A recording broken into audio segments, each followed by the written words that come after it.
Yo, what's going on? Realm, last word, fireplace. What's going on, man? Campfire, what up? We're gonna get everybody in here. A little last minute, you know. Shout out to E. He's on vacation doing it up with the lovely wife, but we got to do a show. There's a lot of things going on.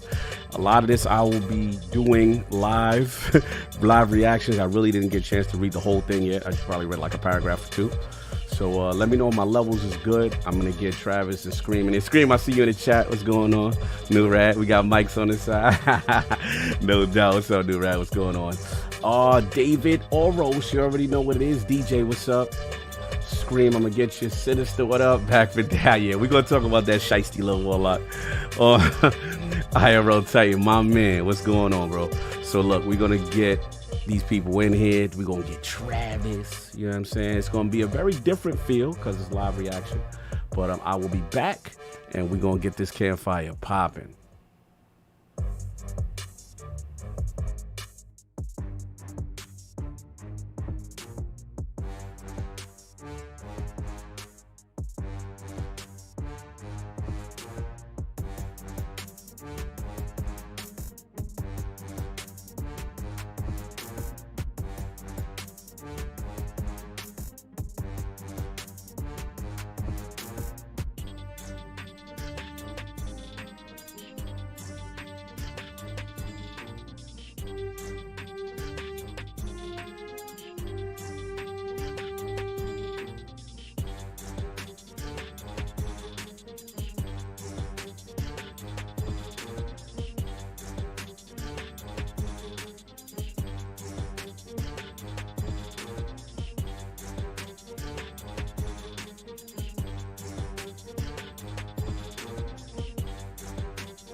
right. Campfire, what up?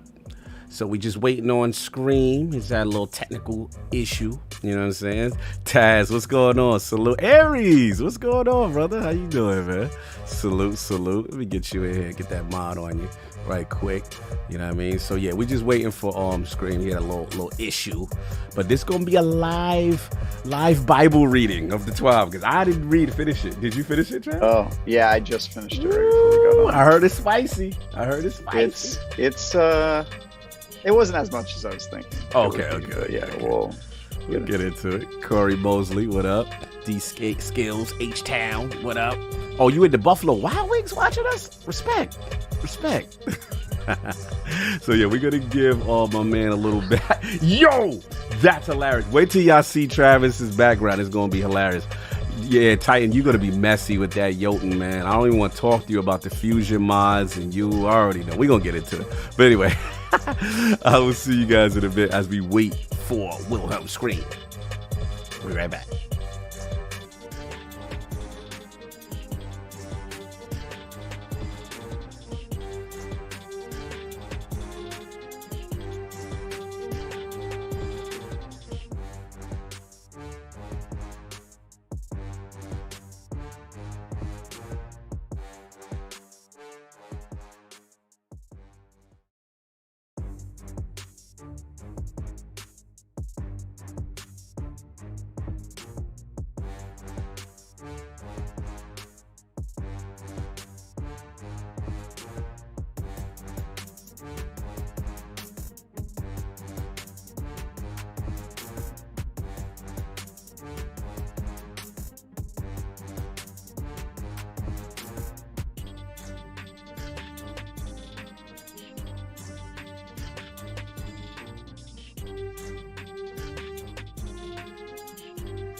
And we are live. The last word with Ty Guy Travis and special guest today. But before we even get into that, shout out to the cheetah Ebontis. He's in the sand. He's in the beaches of San Tropez. I seen the feet up, saying everything was looking good, brother. Enjoy your vacation. We're going to hold it down. It was a crazy week already in Destiny. A lot to talk about. But before I get into that, let's get into my co-host, the man, the myth, the legend, McClunky himself, Ty Guy Travis. How are we doing, sir?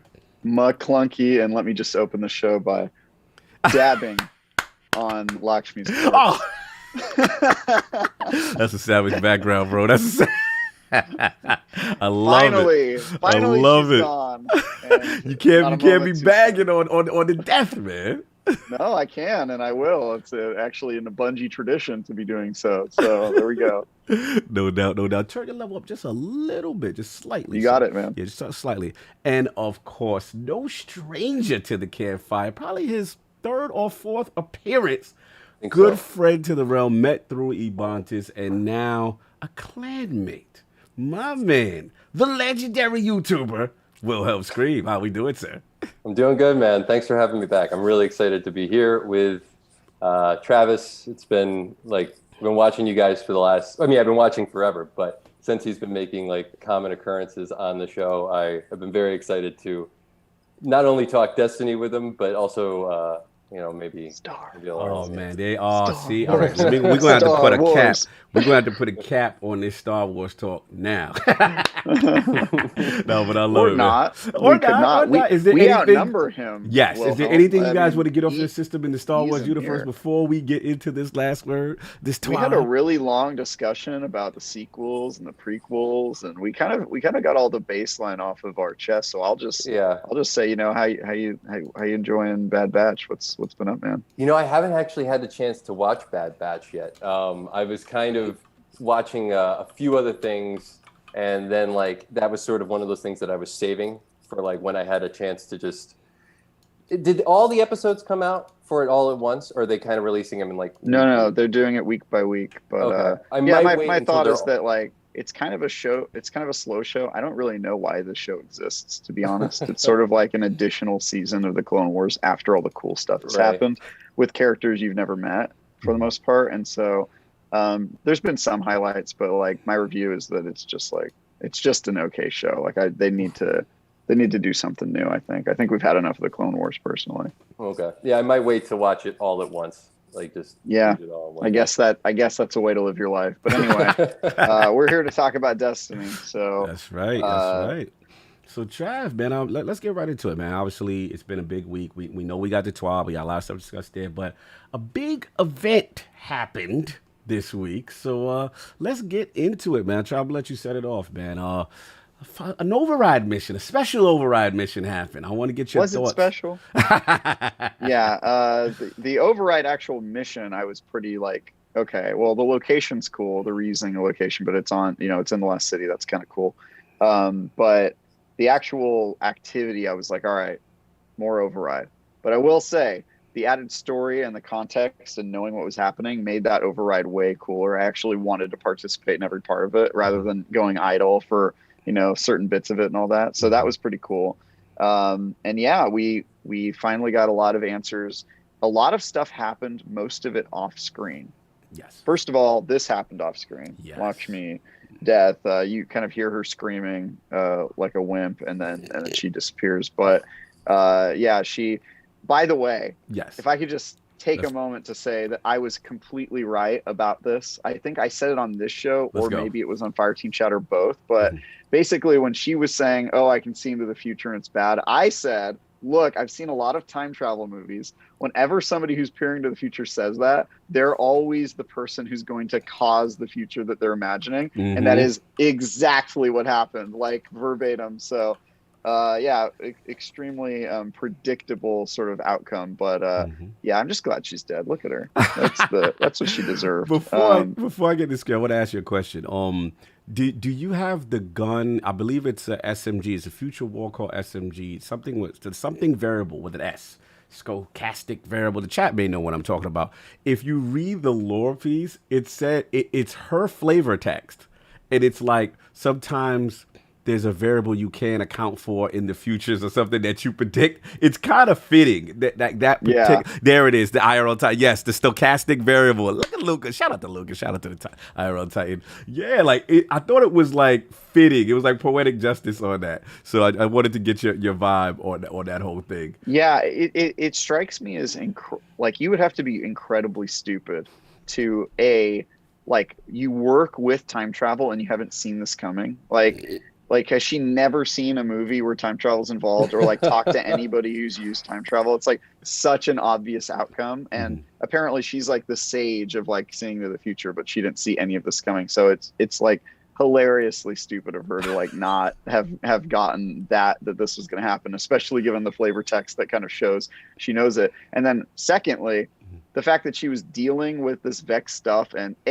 apparently the Vanguard was just chill about it. They were like, oh yeah, she just uses Vex tech, like that's her thing. And that she didn't think that opening a portal, that a Vex gateway inside the city was going to have any sort of negative results. So like, thank God she's dead, because this lady's a liability. And that's my thoughts on it. But I was really surprised with some of the other stuff that they did.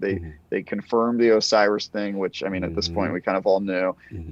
They showed the harpy, the allied harpy again, which we haven't seen in a while. I think we saw that guy in D1. Maybe he's shown up more recently. D2 are the rumors with Asher Mir being some type of connection. Yeah, that it's got Asher Mir's, like we actually did see it in D1 though. That harpy has like super OG roots. But yeah, there's a theory that that Asher Mir is like his consciousness is inside the Vex, but I don't really understand that because the harpy has existed like before. But I'm sure there's like some weird time travel. You can explain anything in Destiny. Just go, oh yeah, there was time or something, and then all of the people will be like, all right, yeah, that makes sense. That checks out. So yeah, there's that, and then the final one was the fact that the factions are gone, which I tweeted this morning. So I guess no return of faction rallies, huh? Like I guess that's not happening. Wasn't that like asking for factions to be involved? And Bungie's answer was just, nah, we're doing the exact opposite. Like we're just gonna get rid of them completely. So I thought it was genius, Scream, that they narratively wrote factions out of the lore and in the game. Like that is hilarious to me. They're done forever. Yes, it was a little forced in some of it. Like Dead Orbit makes sense because they've been talking about leaving forever, so they could have had that happen at any time. I agree. Future War Cult makes sense because they suck and like they shouldn't be a faction anymore. But the fact that New Monarchy was involved and then fled, neither of those things really make sense. And I say that as a New Monarchy guy, so I'm a little biased. New Monarchy? I didn't know that. Oh, Hideo, let's go. We all New Monarchy. They got the best shaders. Let's be real. They do. I think I wore my New Monarchy first time I was on the show. But I love New Monarchy, but it doesn't really make sense because I don't understand why they would be involved in the conspiracy, and even if they were, they clearly weren't as at fault as Future War Cult. And B, the fact that they would leave with Dead Orbit seems completely against what their tenets are. Yeah, I agree. Yeah, their tenets like we stand and defend the tower. So it doesn't really make sense on a lot of levels. That one feels shoehorned, but at least Dead Orbit and Future War Cult no longer being around makes sense. And so it'll be interesting. I guess we don't have any future weapons or shaders from those factions, and they're just not going to have a role, which kind of makes me a little sad, to be honest. I was like a big Future War Cult. God, no. I was a big New Monarchy guy. So it feels like the Destiny universe is getting smaller all the time, whether it's planets disappearing or characters dying or factions leaving. We're sort of getting really close with the things that we have left. And I guess it's an opportunity to introduce new stuff, but I've talked enough. This was a very interesting epilogue. No doubt. Love to hear your thoughts on it, Wilhe1m. Yeah, let's get Scream, man. What you thinking? Obviously, the end, close of the season, big story beat, Lakshmi, the whole bit. What was your thoughts on the mission, the structure, and the lore implications? Well, first of all, I like to say that my favorite tweet from the last 2 days was, how did Ikora have 2 Nova Bombs? I think it's a question that needs answering, to be honest. As a Warlock, as somebody who is probably the only person who runs Blink anymore. Yeah. Shout out How to the did she do Nova it? Warp though. She had the Nova Warp little at the She did the Nova Warp. Yo, I don't think we've ever I've seen never that power seen her bust the used Nova cutscene. Warp out right in time for the Sandbox change. Yeah, the that was really interesting. Actually, you know what? This isn't even the first time we've seen the Vanguard use 2 supers. Maybe they have a special exotic, a Vanguard exotic that gives them. Because we saw it with Cade. He did Golden Gun. And he did the knives right after. Yes, correct. Continue, Scream. Yeah, I mean, overall, I think, with the narrative, there's me. I have like one thing that I've had in my mind for about like 2 years now, and I'm like, I'm still convinced that that's what we're heading towards. And all right, before you can't even set that up, you have to inform the audience. You have to inform TWAB what the theory. And before you do that, shout out to Gaming Forte with the $5 super chat. Forte, what's up, man? Shout out to the Hunter Gang for having instant turn rate on console like PC. It took a few days to get used to 10 sensitivity. I wonder how long for 20. We gonna get to that, bro. Forte, yo, if you was ever to come on, be able to get away from work, we'd have you. We need Hunter representation today. But continue on your theory. Scream, educate Travis on what you think's gonna happen. All right. Well, it's a pretty big shout out to CB Gray, Spinfoil Hattie. Yes. Thing, but I think it makes certain sense. Maybe it doesn't. In my narrative mind, I always think like there's the enemy always needs to be like right in front of us. Like the ultimate like enemy always needs to be kind of someone that you don't suspect, but also somebody who isn't always an enemy. Like like they can kind of go back and forth. Right. So I've believed for a long time that Mara Sav is actually our greatest enemy because she is Savathun.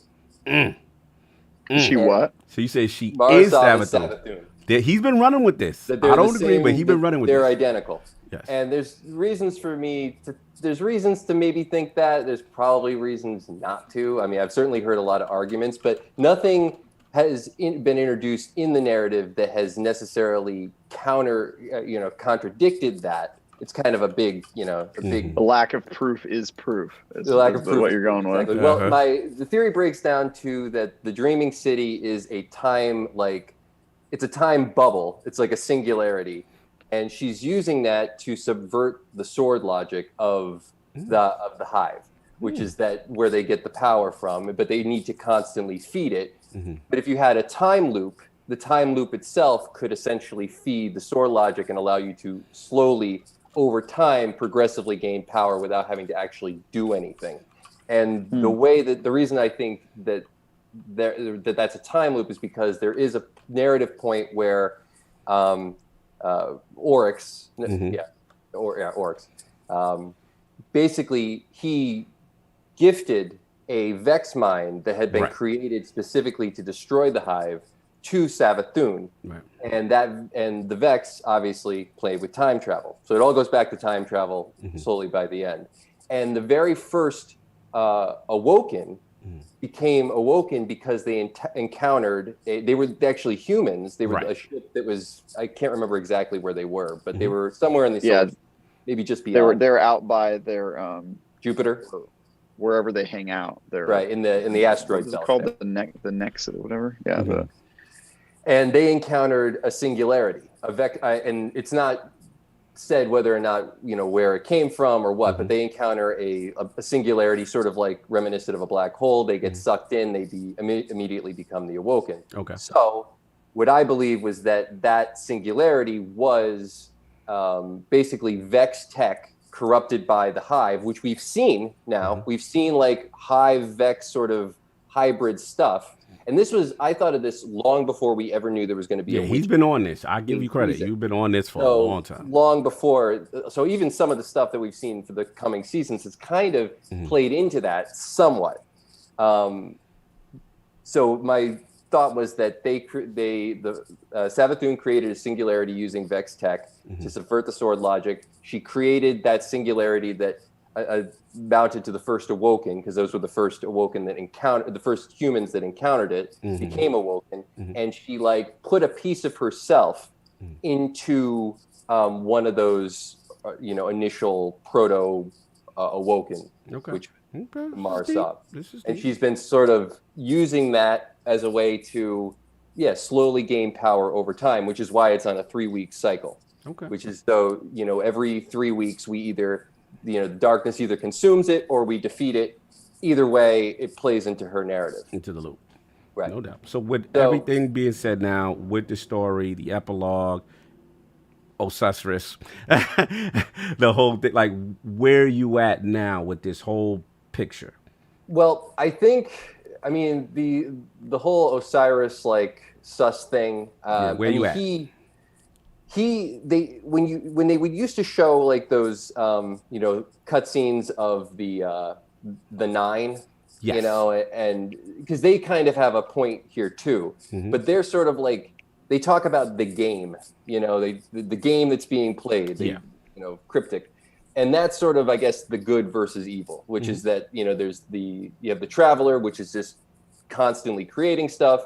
And then you have the darkness, which is sort of like the worms that infected the proto-hive, which are kind of, I guess, as close to we know of what the darkness, like physical embodiment of the darkness is. Okay. If there's actually a different version of that I'm just not aware of, maybe you could tell me, but that's as far as I know, is like that's as close to the physical embodiment of the darkness that we know, which is basically just the constant need to consume. So one always creating, the other one taking planets, taking destiny content. Right. So that's the game, and they're not really involved, they're just overseers. And their interest is that they have, that there's some players in this game that are sort of figuring out ways to subvert that. Okay. Which in the case of Savathun would be the idea that she can, she doesn't have to destroy while still gaining all the power of the destruction. Right. Whereas like Osiris could also be one of those players. They talk about 3 specifically. Okay. And I've always thought that it was Marasov, Osiris, and the Drifter was the other one. Okay. Because they've all sort of taken, like, they kind of have a good side, but they've also and they have to use the opposite side. So based on what you're saying, you feel that is legit Osiris? I think it's legit Osiris, and I think the reason that he's sort of detached is because he's seeing, just like somebody who's seen a movie play out a million different ways. Right. Just observing this one and seeing if this is like the ultimate timeline to follow. Now, let me push back on one thing. What do you say to the people who read that lore card where it appears to be Savathun talking, and it appears to be Savathun talking about maintaining a form, a disguise, and it's very hard, and that people in the tower are coming up to her, and it's a struggle to maintain the form, because the prevailing theory is that is her imitating Osiris in a fleshly form, whether or not he's dead or his body is possessed by something, he's somewhere else. But that lore card seems to substantiate a lot of people whose theory feels that this is Savathun imitating that. What do you say to that lore card? I say it could be, because this is a theory. But interestingly enough, there was also one other person in the epilogue that was kind of out of place, and that's Amanda Holliday. And you never see, I'm not saying that Savathun is one person. It could be, there could be many forms of this individual. The interesting thing about Marasov is that you haven't seen her in a long time. And we remember when we were getting all of those sort of weekly... Right. The last I remember seeing her, we was in her throne thing. Right. She wasn't there, but there was the hourglass. And then we went up to it and we saw Aldrin's awakening into becoming a guardian. Right. Right. So, by the way, the Action Luca $5 super chat, Titan Gang, I see you. We're going to get to that. Continue. Salute to Luca, though. That's the clan. So there could be a different, like, split form, because obviously if anybody is Savathun in disguise, then they could probably use more than one disguise. So there's always kind of the element that, have we ever seen somebody in, 2 people in the same place at the same time? There's a lot of people who we haven't seen in the same place at the same time. If I don't believe it's Osiris, though. Just doesn't seem to fit the narrative arc. I think he could be, I think, like I said, he could either be following a specific timeline and he's just seeing it play out. I think being the fact that he's one of the only people that we know that can kind of go back and forth in time other than the Vex. Right. That he maybe he's on sort of on the trail, that kind of thing. Like, but it could be. No. Look, this is where you are. I got a lot to say when you're ready. This is very spin foily. Like, it is, especially like your background. Like, you're in the dark. You just look like you're in like a bunker somewhere, planning for the end of the world. I'm telling you, in 4 days at 11:30, everyone will die. I honestly think I would love it if Bungie, thought that far ahead and was that committed to the story. But I honestly think that many levels of... Yeah, I think he giving Bungie too much credit. That's what I'm like, honestly, Bungie ain't that deep, honestly, bro. I just think, like, Bungie wouldn't do that because it would confuse everyone, right? Like, if they had this whole, there's 3 betrayals and one of them's Mara, and half the community would be like, who is Mara Sob, and all that stuff. And B, it's like the simplest solution is often the solution. I think it's probably just Osiris. And I have a lot of questions about your theory. I probably shouldn't get into them because they'll lead into like a rabbit hole. But like, just like a cliff, like just one that came to mind right away is like, why would Mara Sov as Savathun help kill Oryx, Savathun's brother, which he does in Destiny 1? I mean you could work into some ways there, but like you see, they never really particularly liked one another, though. That is true, but part of the reason she's coming after us is because we've been messing with her family. So I think it's one of those things where it's like, only I can hate my brother. Do we know that? I mean? Like, all right, we're gonna stop the tempo. Let me get my thoughts on, because we getting deep. We got third eyes open. We got turbans with jewels on them. Look, you can I preface really everything I say with I'm a nut. That's all good. Yeah, that's the thing is you can use every argument as like further proof, but like, what if it goes even more? But like, that is what conspiracy theorists do, and I just don't think that like. I just don't think Bungie's that. I don't think it just doesn't sound like them. They've never done that. I bet you it's going to be like literally Savathun just comes out of the closet like ooga booga, I'm the bad guy. That's like how stupid it's going to be. That's just my guess. Do you think he's been the bad guy the whole time? The whole time. Oh my god. I just honestly think it's going to be that simple. It's going to be like, new bad guys here, somebody that you didn't see, and maybe Osiris will help kind of be the harbinger of her return or whatever. But like, I really don't think it's going to be like an earth-shattering. Maybe I'm wrong. They killed off 3 factions today as like a footnote to a mission. So who knows? But I just want to be right, because if something this is your ultimate. If you're right, if you're right, I might be in the man on the island to myself. No, respect. I'll get into it. Look, the mission stuff. Shout out to Attic. He hit me up. He's like, yo, the mission's out.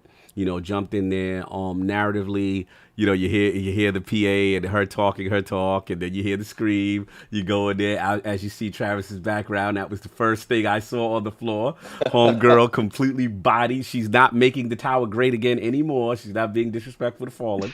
So I thought it was obviously it's override, but I like the way it was handled, where you come in through, I guess, the city, and then that Botcha district where you did the raid and stuff like that, which was pretty cool. I love the voice acting with Mithrax and Saint trying to hold it down and saying, hey, I mean, it was a bit over the top, like, you're my brother, I'm not going to save you. Okay, it was a little extra, but they got the point across about unity.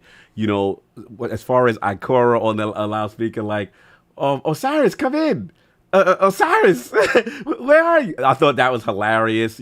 Saint, he was right behind me, kind of the whole bit. So that, and then obviously him looming over everything was very chilling. Was very like, yo, what is up with dude? That's my boy, but what is going on? This is super sus. So that whole thing played out, I thought, very well. Shout out to the little magic moment. You got, I think it was, who put it in? Shout out to Paul Taz. He said Amanda Holiday coming in here with a chaperone with no respawns. She was ride or die. She came in, she's busting a gun or whatever, but I love the Saint. And shout out to Death Singer. I like the Saint and Mithrax little bond. That was cool, and then you go in there, you do it. I didn't like the fact that it was kind of like a no-name boss at the end of that override. Yeah. You know what I'm saying? That was kind of took a little steam out of it. But look, it was what it was. The mission was accomplished. The only thing I find interesting, Travis, is after all of this with Osiris, this man has the most cachet ever. Because Ikora's like, well, you know, if he just comes back to the tower and explains himself, it'll be all good. Like, literally, he was the last person, right, incriminated with Lakshmi, right, and helping to use the Vex tech. He's nowhere to be found. The city is completely invaded. Why is this man not on trial for something? Like, that's crazy. What's up? You know why? It's because he's done this before. Mm-hmm. He's like the dad who like always walks out and just like he ain't never blow up the city though. He needs to blow off some steam. I mean, he did betray the Vanguard. Like he didn't listen to the speaker because the speaker was. He got exiled. Yeah, but because of the speaker, though, that was a different. Yeah. It wasn't like he brought drama into the city and the city was at its, about to die. This was like a leadership philosophy thing. I don't agree with what you're talking about. I think the Vex are the real threat. And then the speaker, like, yo, your teachings are a little bit too off. I mean, and you gotta go. He like basically raised a cult around him who thought he was a god. I'd say that's pretty drama filled. Raised the cult. They infatuated with him and his teaching. Yeah, he didn't try to stop them at all. That's all I'm saying. Well, pretty much. Yeah, and then the second reason is that two of the people who are essentially the leaders of the Vanguard have a soft spot for him, Ikora and Saint 14, his lover. So it's true, but Zavala doesn't. And I thought that's interesting. I thought the Zavala and him relationship was interesting because, like, well, they got the temporary exile lifted initially, right? And we know obviously Saint is boo thing. We get that. You know what I'm saying? But yeah, Ikora, we get the history. But I am surprised, to your point, that Zavala kind of allowed him back into the circle. Zavala's been sackless for like 6 seasons, dude. The guy just doesn't. You can walk all over him at this point. Think about all the stuff that's happened that he's not okay with. Using the darkness, right? Like the whole Warmind awakening. Like everything that he's against, we just do anyway. And then his response is, very well, but You're right. You're going to be getting a stern letter of disapproval. You're right. Like, we came back using the darkness. You're right. Yeah, dude. He literally, like, I wouldn't put stock in him stopping anything. At this point, if Savathun came on and killed everybody, I could just see him standing there at the tower being like, well, I disagree with your methods, but, like, he's not going to actually do anything, this guy, so... No respect for Zavala. I should be the Titan Vanguard. No. Well, look, so that was pretty much it. Obviously, my last question for you guys in reference to it, like the way they ended it, obviously he's nowhere to be found. The city, we have this memorial thing. We got that going on. Do you guys think, when do you guys think the reveal for Savathun's gonna happen? Do you think this plays on again all through next season and Osiris is gone? Do you where are you at, Trav, like with this whole, when does the big aha? Because the Vanguard is just so casual with this, I feel. Yeah, I think it's probably the exact thing that Ebontis doesn't want to happen, where like on August 24th we basically know what the next season is going to look like in terms of the big like reveal. That's my guess. I like this. And I think that I think we find that out on the 24th, and then I think season 15 maybe is us working against Osiris, or they might save that for the main one. I don't know if that would overshadow Savathun being there physically, but I could see season 15 being the like Osiris has officially betrayed us season, or like unraveling the mystery of what's behind it. But I think either way, we'll know how it ends before the season is even over, because of the trailers and the advertising for season of the Witch Queen.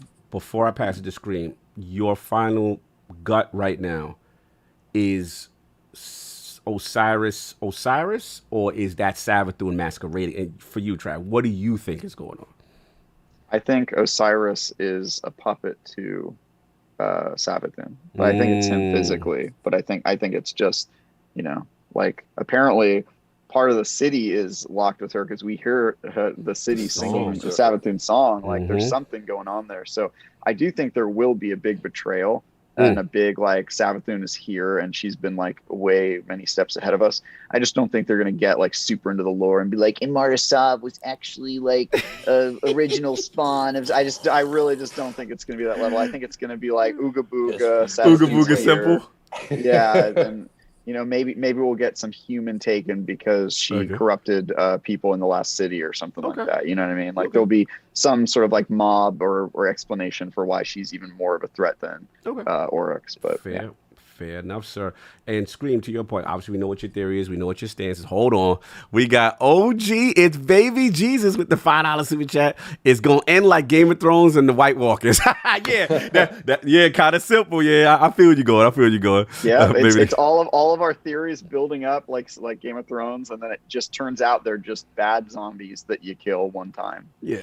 So I was going to say, I called Bran in season 2. Ooh, you did? I did. I called Bran in season 2. All right. So look, it didn't happen the way I hoped, because it was really bad narrative structure towards the end of that show, but it was still the same result. So yeah, no doubt. It'll be better in the books. The books are better. The books were probably whenever it's written.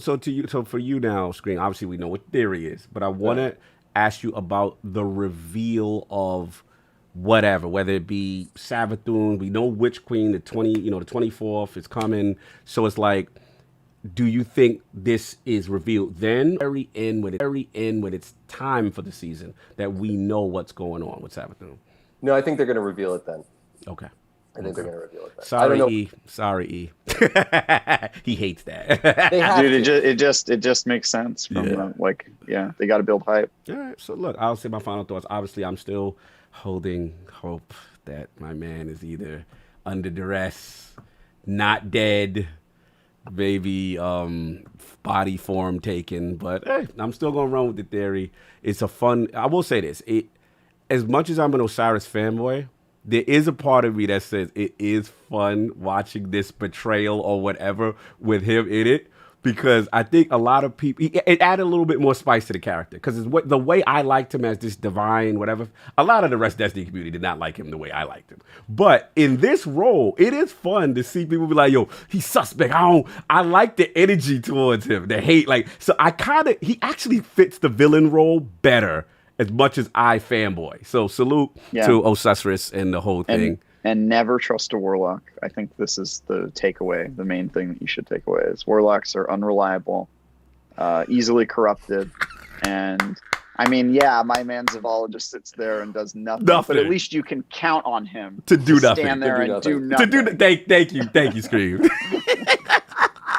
But salute to the Titan delegation. Look, man, your man got to go find out what's going on with my man. S15 need to go find out with the Boo thing what's happening, man. What's happening? Go find your Phoenix. I'm sure there will be there's got to be some sort of at least nod to their relationship if this goes out the way we think it's going to be. Yeah, that could get really, we're asking a lot for Bungie. I agree with you, Trav. Exactly. I think this is Ooga Booga. I'm totally with you, but what would be dope if you really want to do the Et tu Brute, the betrayal to Saint, and Saint find, if they really up it, that would be fire. Like, yo, I can't believe you. The problem is their relationship is basically EU. You know what I mean? It's like not something that the average player knows, and so that's correct. It's off screen. They might not waste. They might not waste time on it. Yeah.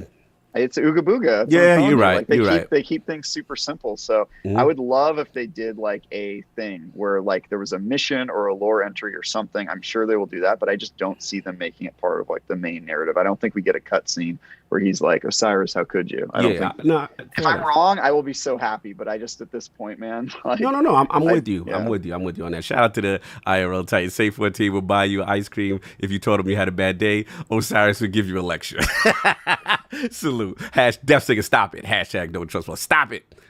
Darkest Hour, Warlock Master Race. Salute. Anyway, moving on. So look, we got a lot to cover, a lot going on in this game. So obviously we saw, I believe DMG had put the post up initially, kind of, teasing those mods that would be coming, you know what I'm saying? So we saw a couple of them in there. We got that auto rifle, you know what I'm saying, anti-barrier. We got, looks like linear fusion and regular fusion, unstoppable. Ooh. Bow, you know what I'm saying? Got bow overload, and then we got pulses with unstoppable and sidearms with unstoppable. Some people like them. Sidearms, again. I mean, the bow is actually the bow and the fusion rifle are great. I think bow is so underrated in terms of like it's so underrated specifically for that role. What is it? The barrier breaking? Yes, with the overload, especially if you have the explosive head ones that kind of count as a 2. And also, we got to shout out that I don't think gets enough credit when it came out during Battlegrounds. Was it Tiku's Divination? That's a nice one, man. That whole little mechanic. But I just wanted to ask you guys, in general, obviously they also hinted with a whole little clue about, pen mightier than the sword, so that the sword is most likely going to be the second overload to go with arrows. So I'm going to give it to Scream. Like, with all of these out here that we know, how are you feeling about these for the new champion mods in general? Any builds, any things that you got excited about? Yeah, I think it's going to be a fun season, specifically because there's we've never seen like a fusion mod, so Telesto is going to be God, excellent. Outbreak Perfected is going to be excellent. Outbreak Perfected going to be lit. This season's mods have driven me absolutely up the wall. Anybody who's out there who's been trying to get a Conqueror seal this season hates the Glassway and never wants to see it again. I know. Sinister. Shout out to Sid. He got his Conqueror. I think he's still trying. I think he's probably trying right now. No, he got it. He put it up on Twitter.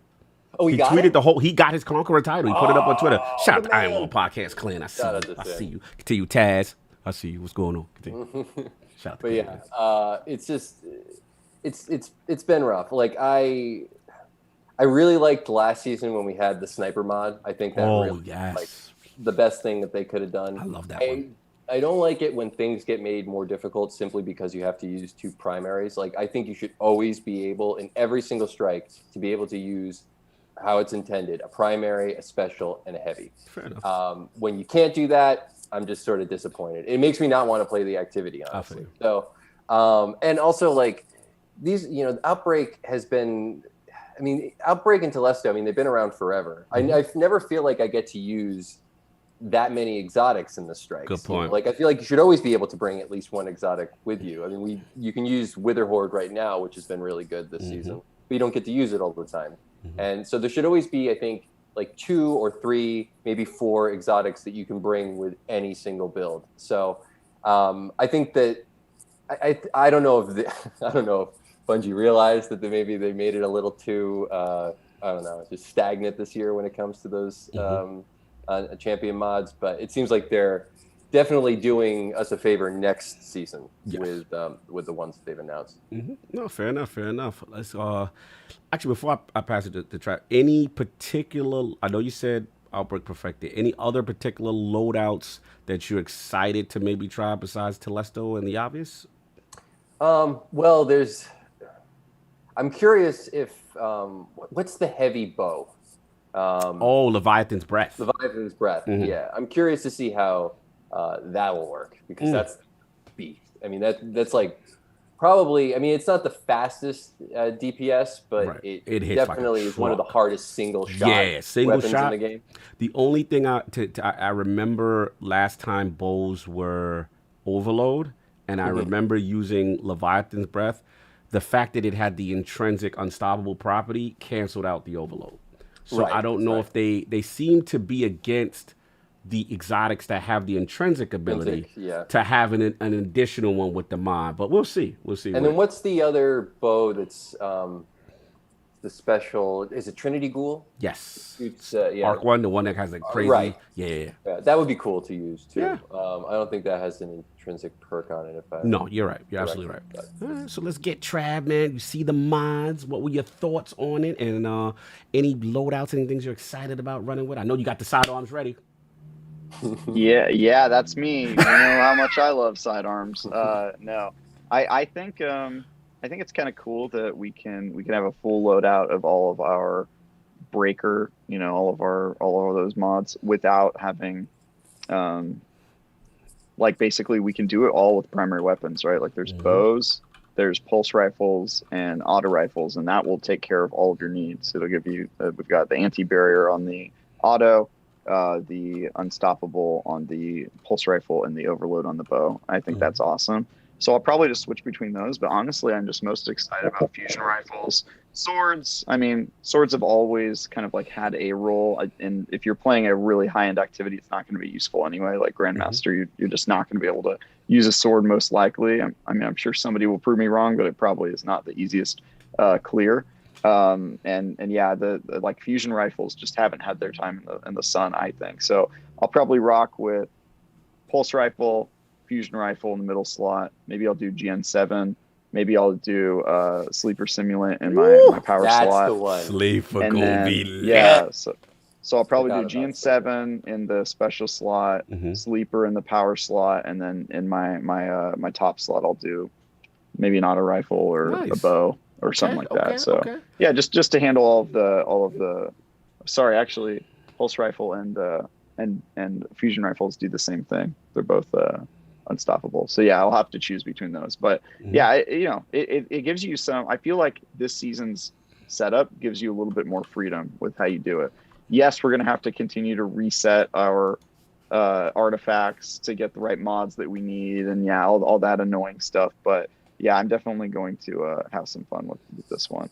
I'm also wondering if Vex Mythoclast will count for the fusion rifle I didn't mod, even because think about Vex. technically it's an auto rifle and a fusion rifle. So can I put both of those mods and have it do both roles? No, Like, can I? It's still a Yeah, fusion I'm rifle, just- technically. I mean, yeah, it is a fusion rifle. even though it shoots but like an auto. Yeah. But right now it takes auto rifle mods, right? Really? As well as, and they said they're going to take fusion rifle mods in the future. So it would be interesting if you could do both with one weapon. But that's probably not going to happen. I'm just being. But either way, I mean, if you put that in your slot and you equip the fusion rifle mod to it, you're hitting unstoppables. That would be amazing. So it just feels like there's a little bit more freedom than there was in other seasons, where there was like kind of a way you had to play in order to be competitive, and this one just feels like there's a little more freedom. So I'm happy with it. I still don't like this system, to be honest. Not fair. Shout out to DJ Ars in the chat. He said, Wilhe1m, you're doing Glassway carries right after this, right? he tried to put in his clan request for you right now. Right. He's like, let the man rest, all right? Relax, DJ. You just got into the clan pleb. He's one of the plebs. Salute to the plebs, though. That's the fan. I love DJ. This clan. It's hilarious. But look, I mean, as far as this is concerned, yeah, I mean, I'm excited. I like the different variations. I'm thinking about how Arbalest might play out, you know, and bringing that back as far as we're having that unstoppable mod and stuff like that, especially like Grandmasters and things of that nature. See if that is going to be in there. Sleep, of course, Travis. You know how I feel. So having that out there to use that. There's some cool legendary linears. I believe it's Corsair's Wrath. I got a good roll with that, and I forgot the Battlegrounds one. I forgot the name of it. It's really cool. So we're gonna see how the meta shifts there. Obviously, fusions are gonna be lit. We know about the Telestos. We know about Jotuns. I can't wait for No Composure to see how that, and Plug One, I believe, you know, to have those properties as well. But I gotta go back to All Reliable. To see my man Outbreak Perfected get used again, you know, it's gonna be consistent and bowls and stuff like that. So look, it's a fun thing. I'm getting tired of the sidearm unstoppable though. I gotta be honest. I'm getting kind of sick. It's like they don't know what to do with the sidearm, and they keep trying to force it. No one's jumping that close to the unstoppable master. Like they're kind of trying to shoehorn it in just so the usage goes up. Yeah. So anyway, look, we got that going. Let's get into the shout out to IRL. I already know Wilhe1m, baby. I already know you're gonna go crazy. You're gonna go crazy. Infusion, God bless. Hopefully it doesn't break the game and they have to shut it down again. But you think they'll get rid of the system in Witch Queen? Do you think they've had enough? It's a good question, right? Because at some point, you know, these things, I mean, the only thing I think we haven't really got is like machine gun. I feel like we haven't got a machine gun. And what are the ones we've missed, I think? Rocket launcher, it hasn't been there for a while. Yeah, I mean, not much. Yeah. There's a couple that they still haven't really touched. But after a while, the system is going to, you know, as far as redundant, it's going to get redundant. It's not going to be a lot of options. So it'll be interesting to see if they get rid of it. Do you think, Scream, they get rid of this system or make major changes to the mod system? I mean, they might just make it I think rather than get rid of it, they just make it a season where they're just all available. You know, like every single mod is available. Gotcha. And they maybe, you know, and it just becomes sort of a, champions become essentially the same thing as burns or shields, and then they maybe introduce something else. Usually what they do. But, yeah, I think they should probably just, like, if they were going to keep the system, just have all the mods available, and you have to choose which one to equip. Like, there should be, you know, a overload mod for all the weapon types, and you should just have to have that one in your loadout if that's the way you're playing.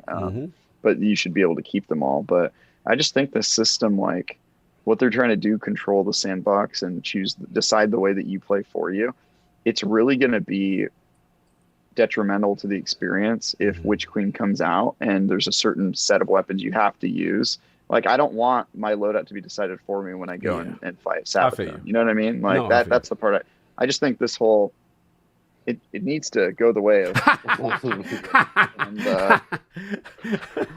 need to kill it. Look, you're making a good point, Trav, because there's a part of me that loves to play differently, right? And to try things I don't normally try and to have some joy with that, right? And I ain't gonna lie, I did have fun with the grenade launcher meta. It was cool.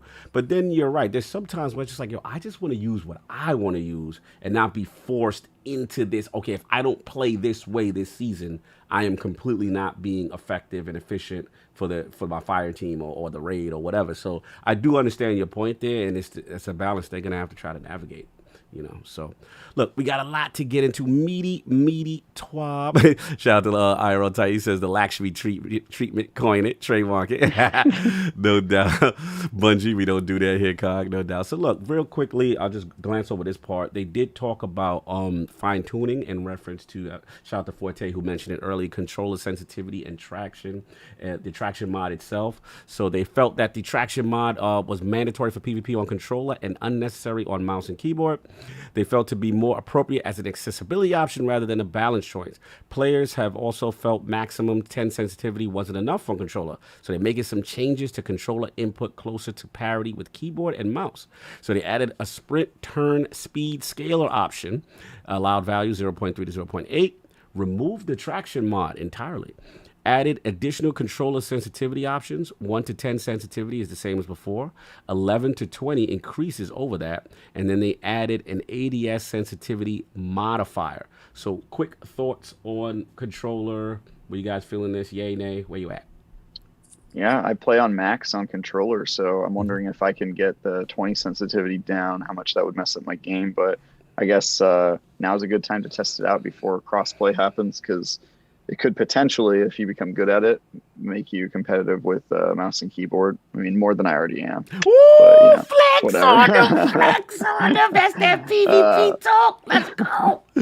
I mean, we're going to have those guys in our lobbies, especially since my entire clan is on PC. I'm probably going to play, a lot of comp and a lot of trials with them, and I'm just going to have to get used to having those guys in my lobby. So, yeah. Salute. Scream, cool, yay, nay? Yeah, I think it's good. One of the things that I think is sort of underrated when it comes to turning speed is it helps you obviously, aim a little bit faster, but the thing that it actually helps you with a lot is escaping.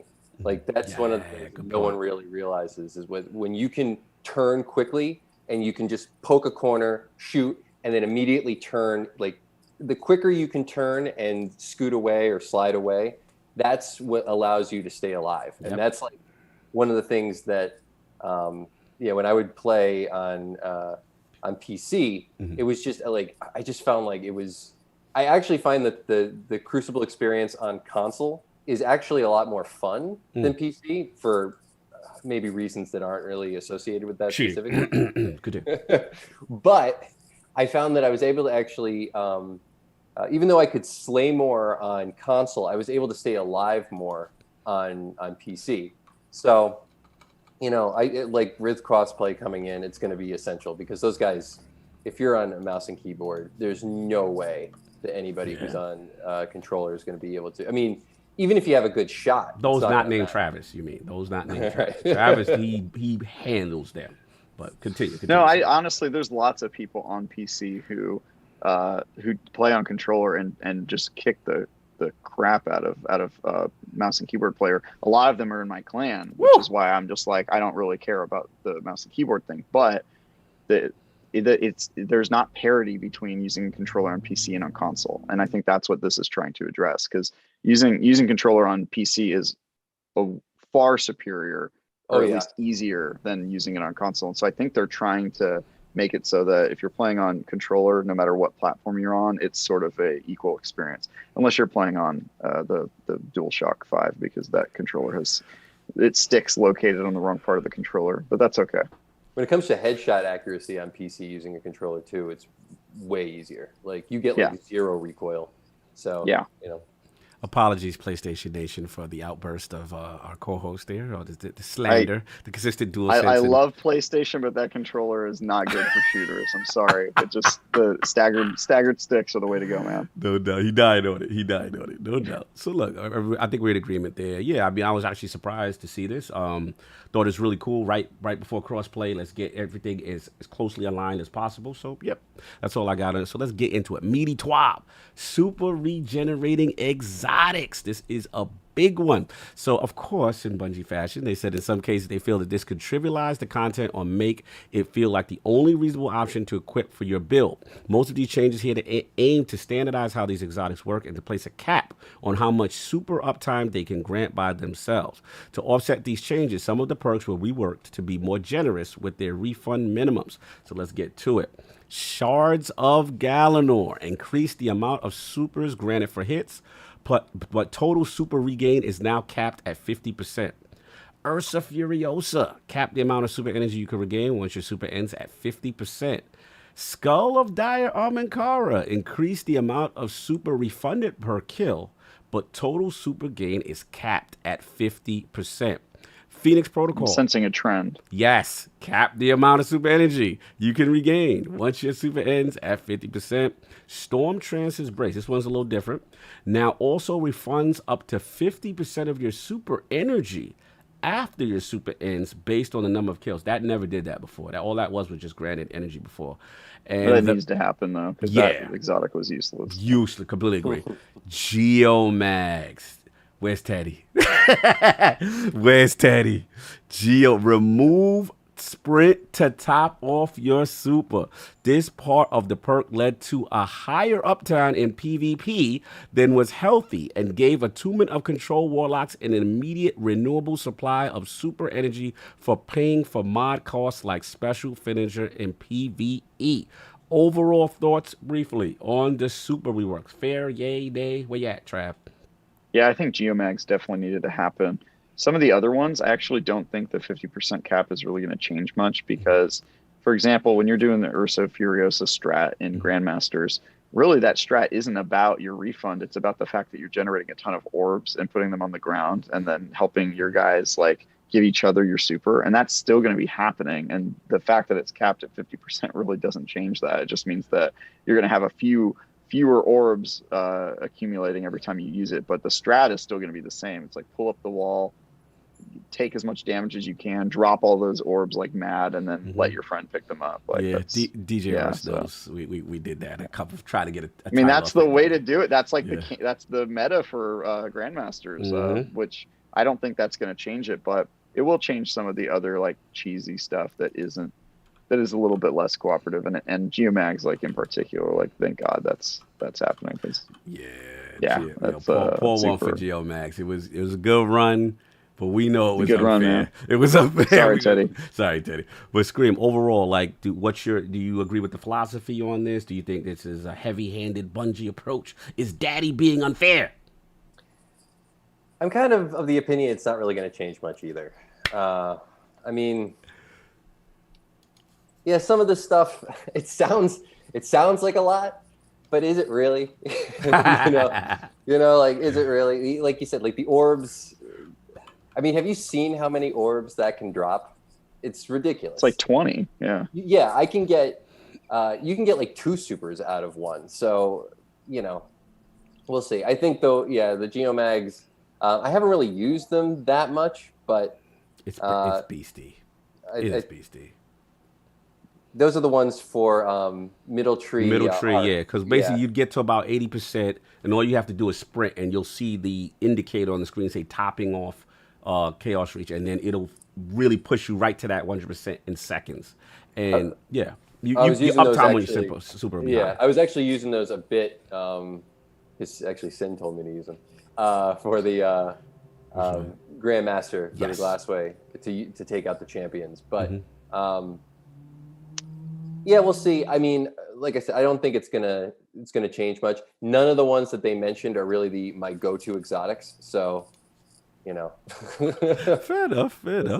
I'll jump in right quick. Oh, sorry. No. That's You good?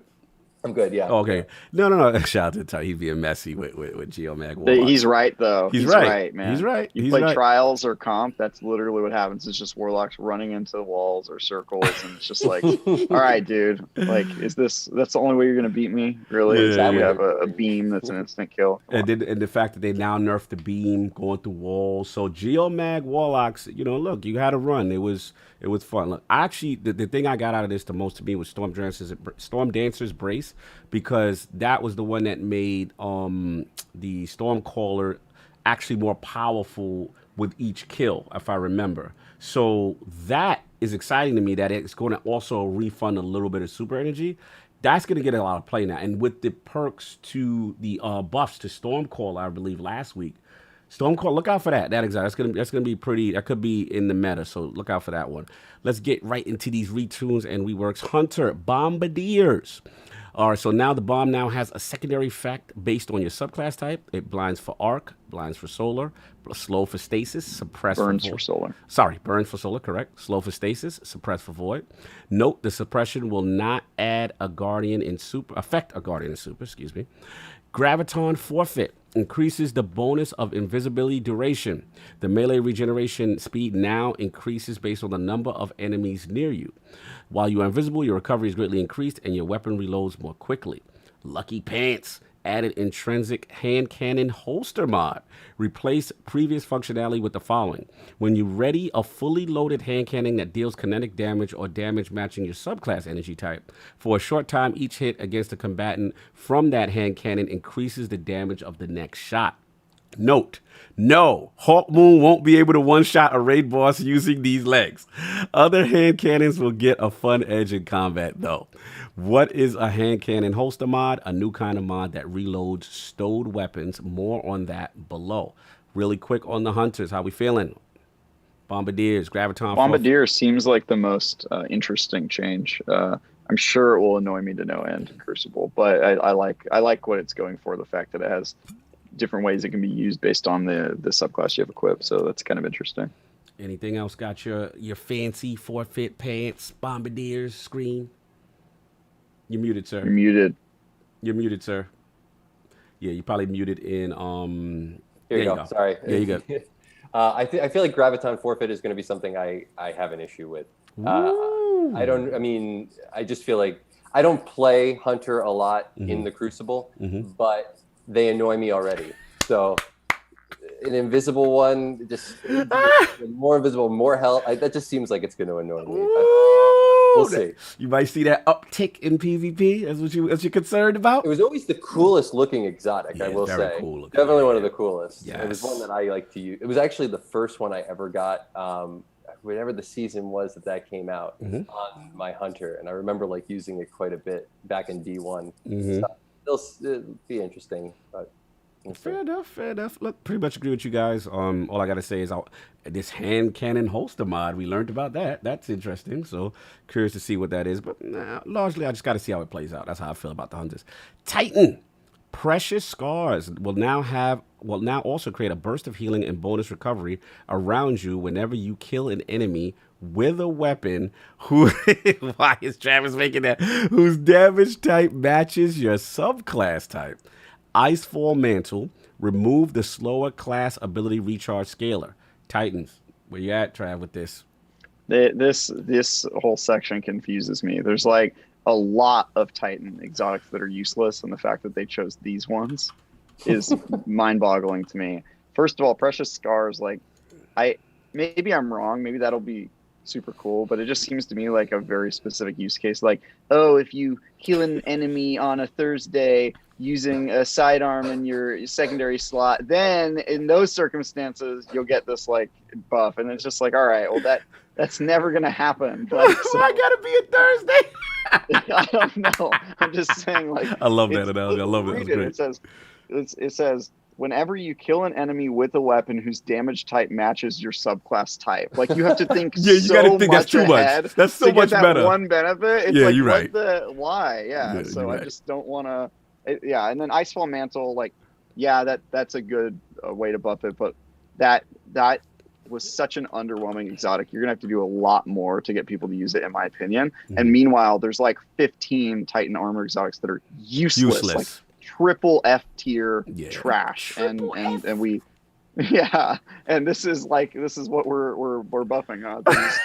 These exotics that I forgot were in the game for the most part. Like, okay, cool. Get him, Trav. Get him. I don't get this one. The Hunter and the Warlock ones made sense to me, but the Titan section, I was like, all right, so you're doing nothing for Titan armor. Cool, got it. Message received. Thanks, Zavala. Yeah, strong. Zavala wasn't standing up for us at that Vanguard. He wasn't in the Sandbox meeting. Yeah. Scream, where you at with the Titans, man? Where you at? I put these into the all right exotics, meaning when I get them, I go, all right, and then I move on. So I think I sort of agree that, like, the thing about this Precious Scar thing, though, is that's so specific that there's going to be something that's going to be like essential for. Like, I don't know what, but it's going to be, you'll be trying everything you can possibly think of to get this one activity done. And then somebody is going to be like, you're not using Precious Scars, man? Like, what's wrong with you? And you're going to be like, not only did I forget that was in the game, but like, who came up with that name? Fair enough. Look, you guys said it best. There's nothing more I can add to this. I do feel for you, Titan delegation. I do feel you guys got the short end of the stick on exotic reworks. Very surprised that there's not been a lot of love your way. So I do sympathize. But we got Warlocks to talk about, the better class. So let's get to it. Verity's Brow. Change to trigger when you get a weapon kill that matches your subclass energy type. Here we go again. Yeah. Increased grenade damage bonus to 20% per stack. But they got another buff on top of that. True. True. That's the difference. True. Yeah. You're absolutely right. The Stag, which I do use, grants damage reduction to allied guardians standing in your rifts. Interesting. 25% against combatants, 15% against players. I'm reading this raw off the fly. And then Promethean Spur! Holy, this useless thing is going to get something. Hold on, I got to read this one. It got a lot. Has additional functionality. While standing in a rift, solar weapon kills give you class ability energy. When your class ability energy is full, solar weapon kills consume that energy and spawn a combination healing empowering rift at the target's location? Bro, Scream, we busted out the Spurs? Yeah, I still don't think people will use that, but that is a cool little perk there. It's interesting. Yeah. So basically, could be good in PvE. Solar weapon kills consume their energy and spawn a combination at the target's location. I'm thinking about maybe in a raid. Could it be used? Like, I don't know. I gotta look at it. Keep your eyes open for other changes that come in the wake of these as well. Our goal for the next few seasons, especially following the launch of the Witch Queen, is to increase the variety of fun and powerful choices available to players in PvE and PvP alike. Let's go to the Warlock delegation. Scream real quickly. Verity's Brow, Stag, Promethean Spur. Promethean Spur, does that, when they say target location, does that mean whatever you just killed's location or your location? That's what I'm trying to read. What does that, I mean, am I reading that incorrectly? It said, solar weapon kills consume the energy and spawn a combination healing and power. So I'm going to say at the target's location, meaning what you've killed. Because the way the exotic worked before, which was completely useless, which was you had your super in Dawnblade, right? Right. You kill an enemy, and then where you killed the enemy, the rift became. That's where the rift was. So I didn't find any practical use for that. And then you have to wait to get your super to get it. So now it seems with this class ability energy and now just regularly using it without the super needed, they added this wherever you kill someone, a rift is going to be kind of. Right, so it's like a leapfrog type of thing. Yes. It also does healing and empowering. And empower combo. That's cool. That's cool. Yeah, That's running cool. around with a solar shotgun, killing things, and then standing in their rift, and that makes it like a little mini well of radiance almost. Yeah, almost like mini wells based on where the enemies are killed. Yeah, so I mean, I could see like, if you could, I could see doing something like if you had some sort of massive damage over time weapon, and you just let all the enemies, like maybe even a sword or something that can do a lot of damage to everything that's around you, you could just like kill a whole bunch of enemies and then essentially be in a well of radiance because like everything around you will essentially be a well. Well, it uses your class ability. Right, but I mean, like, Yeah. so you would have all to. of it? Yeah, it uses your energy. So when it's full, it consumes that energy and spawns a combination rift. So I think the way it would need to work is you kill something with a solar. Let's say you're running around with a shotgun so you can get in close range, a solar shotgun. Right. You kill something, you're already standing on its location, it spawns a rift. And then you switch to another solar weapon, maybe your heavy weapon slot, and you just kill stuff, and that charges your class ability again. And then you just like rinse and repeat. Yeah, but, so this cycle, right? Yeah. You kind of would have to do your entire build around it, which is why I don't think it's going to be very dominant. Yeah. I think maybe you have one guy who likes to use this and it works for them, but I just don't see it becoming the meta. Yeah. Fair enough. Stag, anything else? You good Warlock delegation there? Yeah, I think damage reduction in allied standing in your rift 25%. I think that's a good buff to the stag. Okay. Yeah. I mean, all it was before was just yourself and you got hurt, right? And whatever. So, all right, gives a little thing to the well, I guess. Whatever. Interesting in trials because it says 15% against players. Players, yeah. Yeah. So that would be interesting in trials, but the only thing about that exotic is one half of it kicks off when you're dead. Right. So, yeah, it is what it is. If you're the guy that keeps messing up, you keep getting picked in trials, then this the exotic for you. Would help your friend, I guess. But anyway, so there we got that. So look, finders, scavengers, and holsters. Oh my, all this is new to me. I'm reading this off the fly. We are rolling out some changes to mods that affect the ammo economy. Running double ammo scavenger mods makes it too easy to have 100% uptime with special weapons in both PvP and PvE. In PvP specifically, we believe that this is an important factor in how oppressive certain special weapons feel. Reducing their effectiveness is a step towards addressing this. We are prepared to revisit this depending on how it plays when it's out in the wild. We're also looking to improve ammo finding and make it easier to earn special and heavy ammo in PvE, while introducing a new type of leg armor mod that reloads stowed weapons. So now, Ammo Finder now has an increased chance to spawn ammo on kills with primary weapons and further increased chance with exotic primaries. Scavenger. Multiple copies of scavenger mobs of the same type no longer stack. Wow.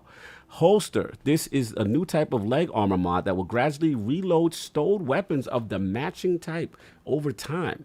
Multiple copies of holster mods of the same type will increase the rate ammo is reloaded.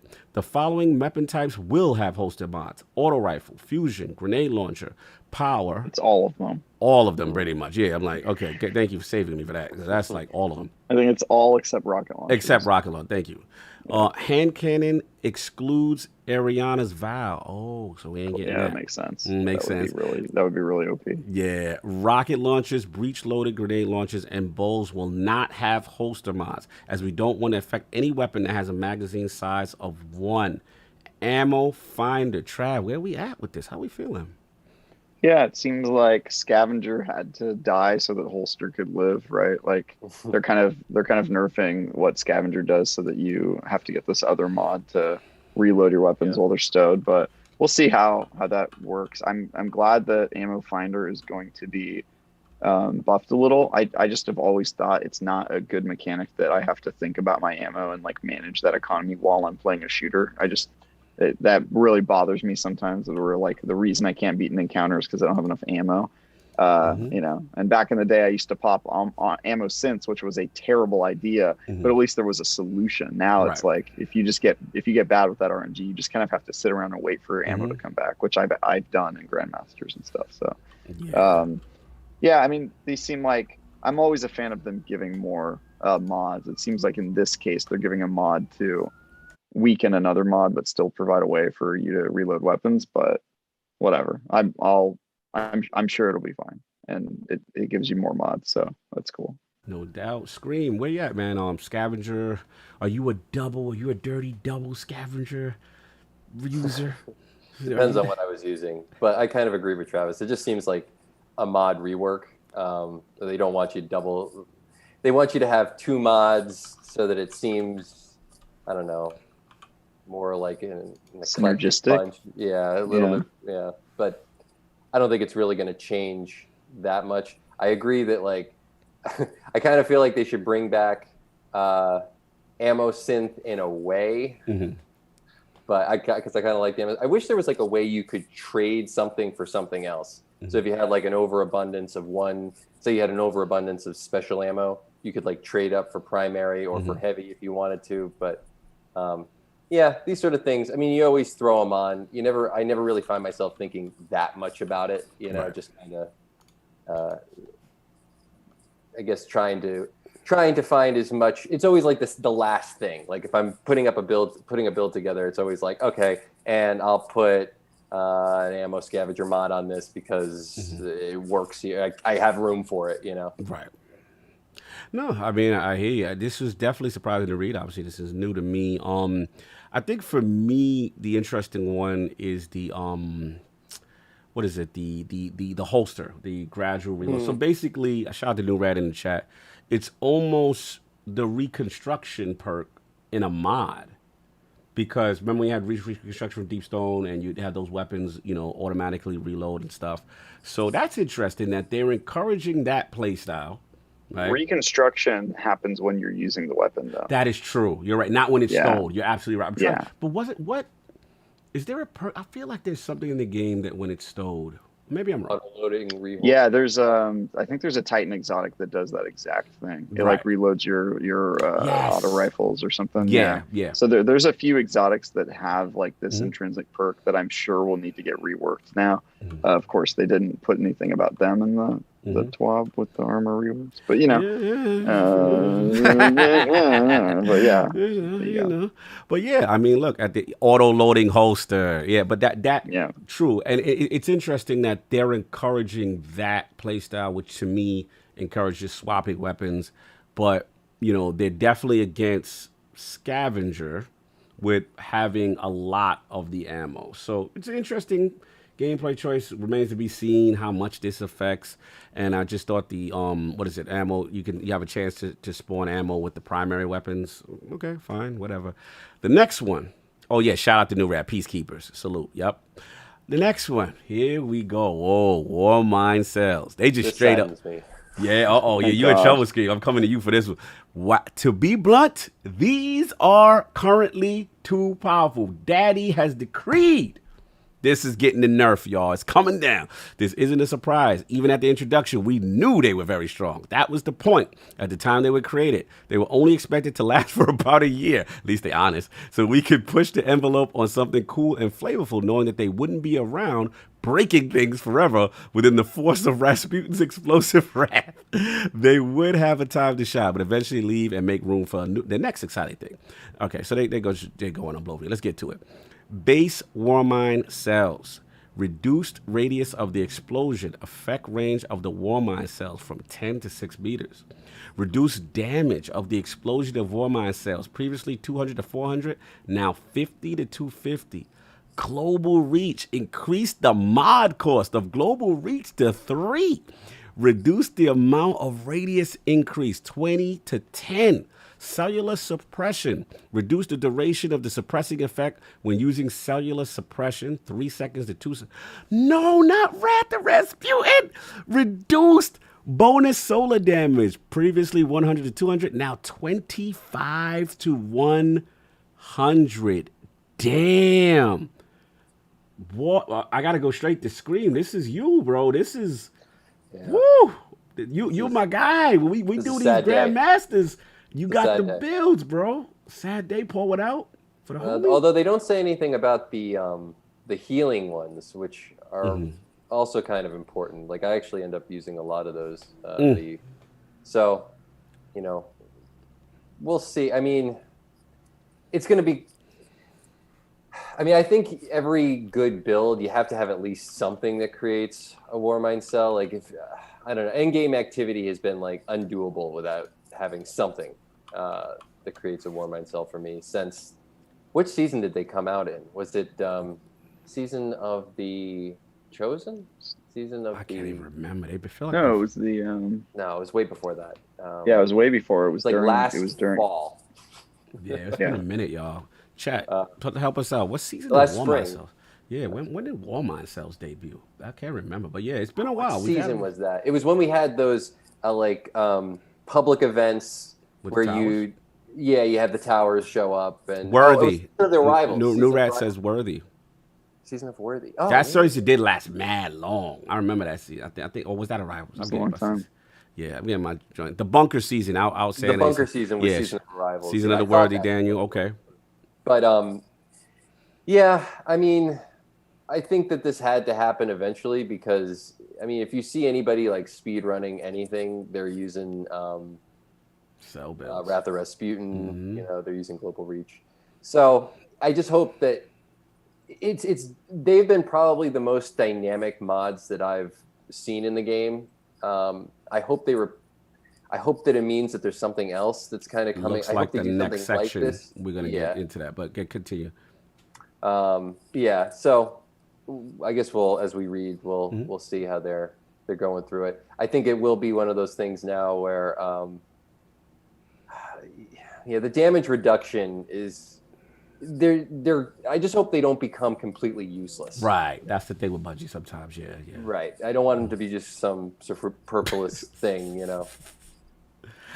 Bro, this hurts. It hurts me to hear you have to read this. Like, I know how much you love this build. Like this, it's Trav. When I run Nightfalls, this man, like this is part of his DNA. I know the type. To see him clear rooms with effectiveness and efficiency. So I felt this one. I was like, damn, that one hit hard for my boy. So pour one out for the homie. But to you, Trav, like, where are you at with this? Is this you gonna go cry in the car? But Trav, like, are we overreacted? Do you think it was time?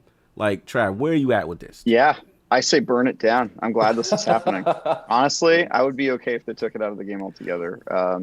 This is one of the more annoying things about the Sandbox right now, in my opinion, is that there's like people who play the endgame PvE activities who don't even know how to play the game without Warmind, and I think it's just I just think it's like a crutch. Honestly, like it's such a important part of people's build.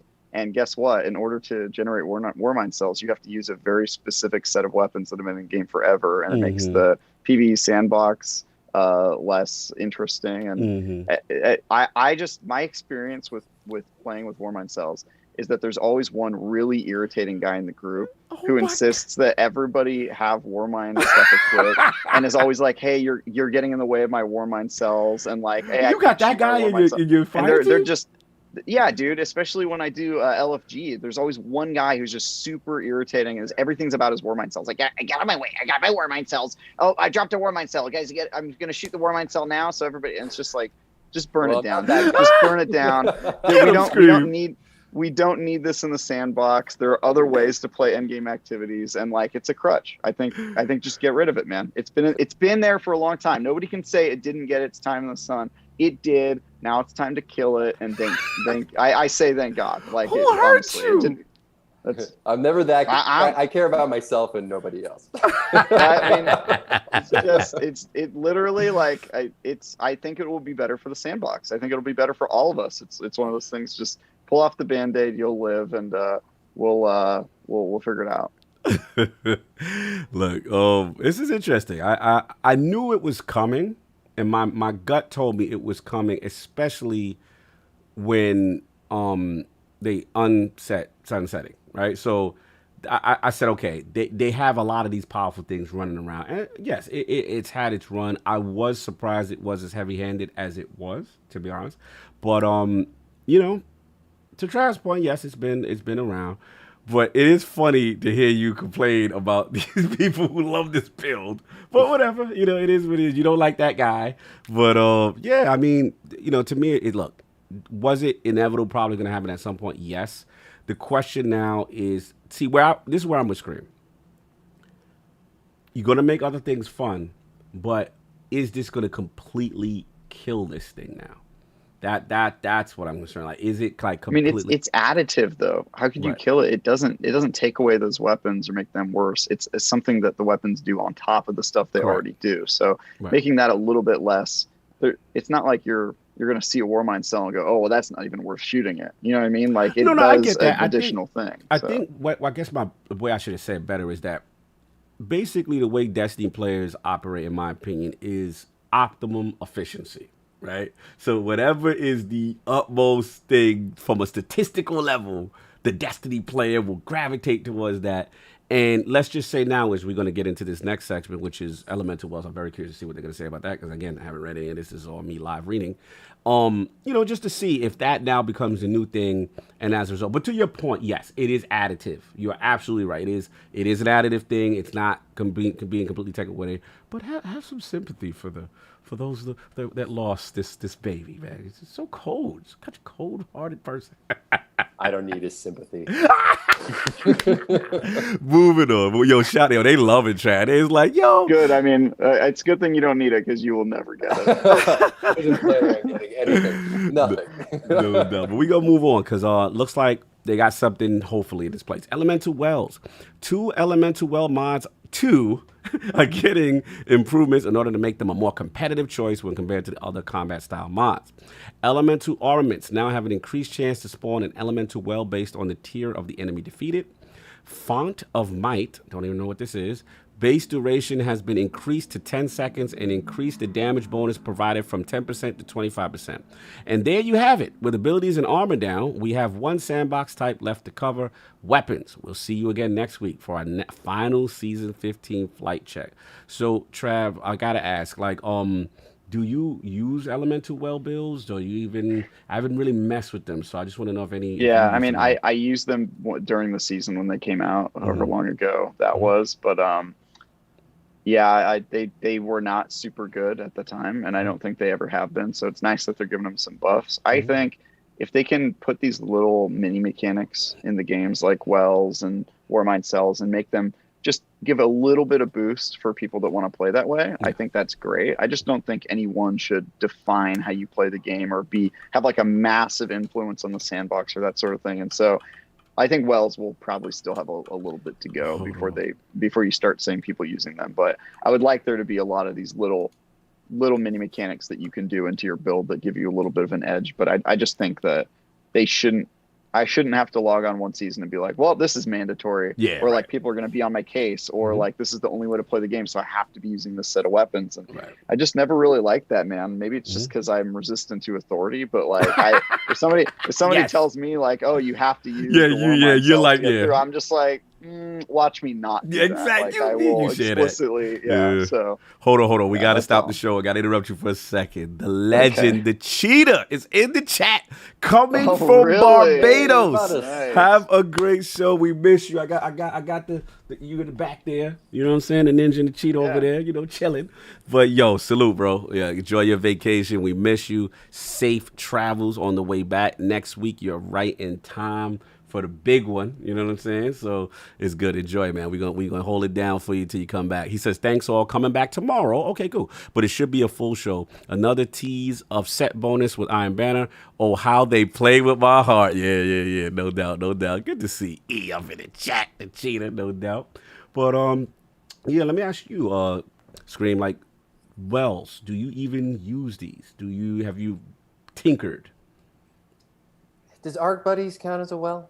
Does that count as a... No, that's something else entirely. I don't think I have. I have to say, I'm a Warmind cell guy, but it wasn't because I always thought that was like the best thing. It just, I actually just really liked it. It was like one of those things where, I was like, this is a really cool thing. Like there was times where I would be playing like endgame activity and I wouldn't have any mods equipped whatsoever. I would just have like, because I feel like if you played a lot of D1, like there was just, I don't know, like your mindset was just different sometimes. And like the whole mod thing, I didn't really like get into as far as PvE activity at first. I used a lot, like I would use like targeting like mods for PvP, like the sniper rifle mods and stuff like that. But I just never really found like any of them did that much. So I would just forget.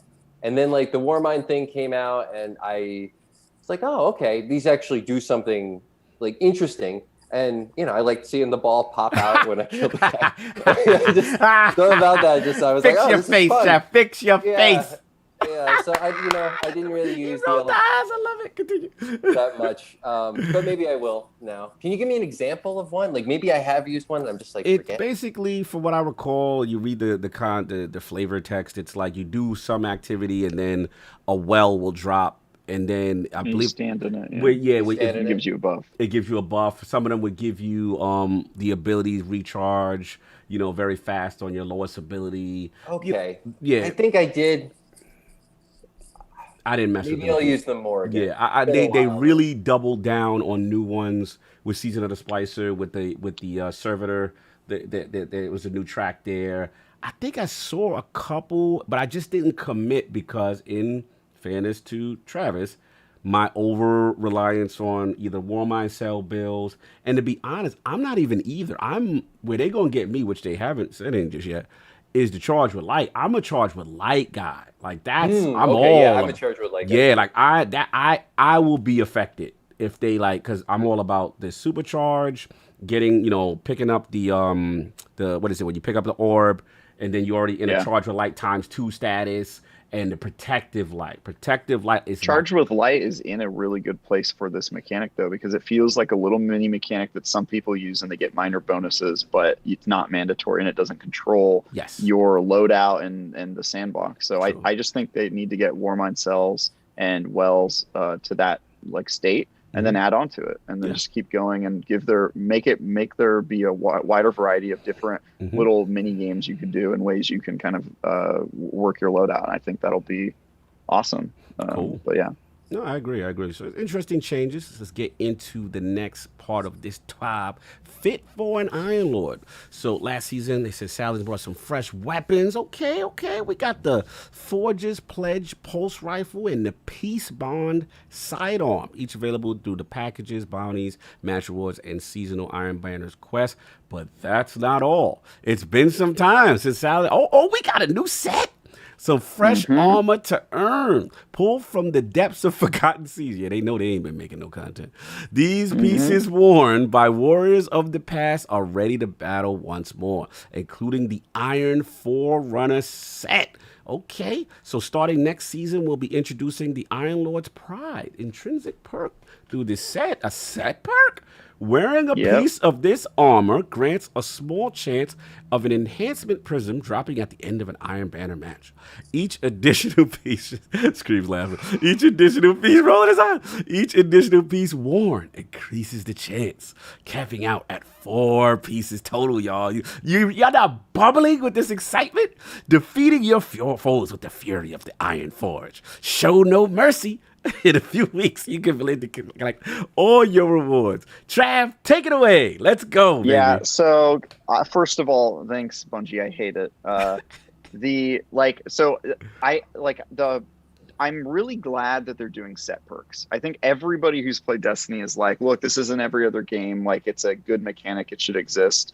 It also gives armor use now that we have transmog. It gives a way for your armor set to actually matter. So I'm glad that we've got set bonuses. This perk is bad, and nobody's gonna use it for that because nobody needs an enhancement prisms. I mean, there are some people who need it, but it's not a high priority. It's not gonna get me to wear the armor.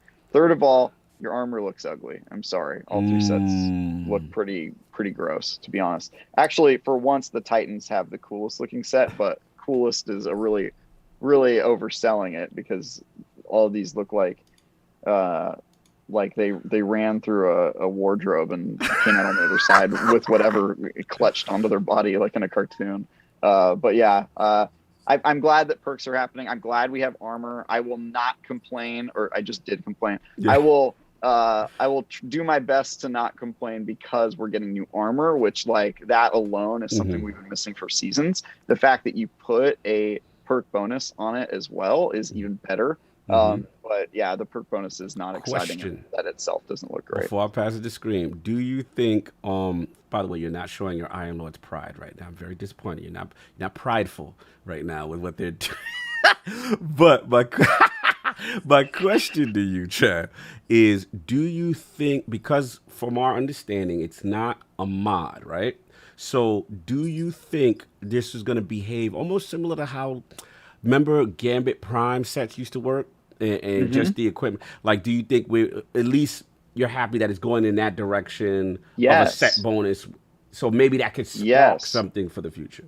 I really think that this is them like giving us a wink that like they're going to do set bonuses in the Witch Queen, because that's something that like I think they know that they're missing, and something that would like Bungie very rarely misses out on opportunities to create things that make us want to be more addicted and more collecty about Destiny, and this is one area that they're missing it a lot, because there's not really a reason to collect the armor, and this could give us a really big reason to want to do it. So I think this is them giving us a little nod and a wink to their plans for the future.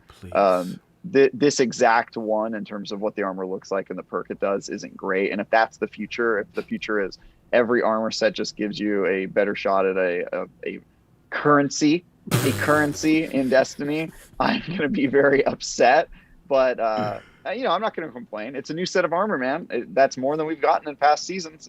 It's got a intrinsic perk that gives it an armor bonus set. I'm not going to complain about that. So it's good and it's bad. I just it makes me excited for the future, not excited to get this set of armor.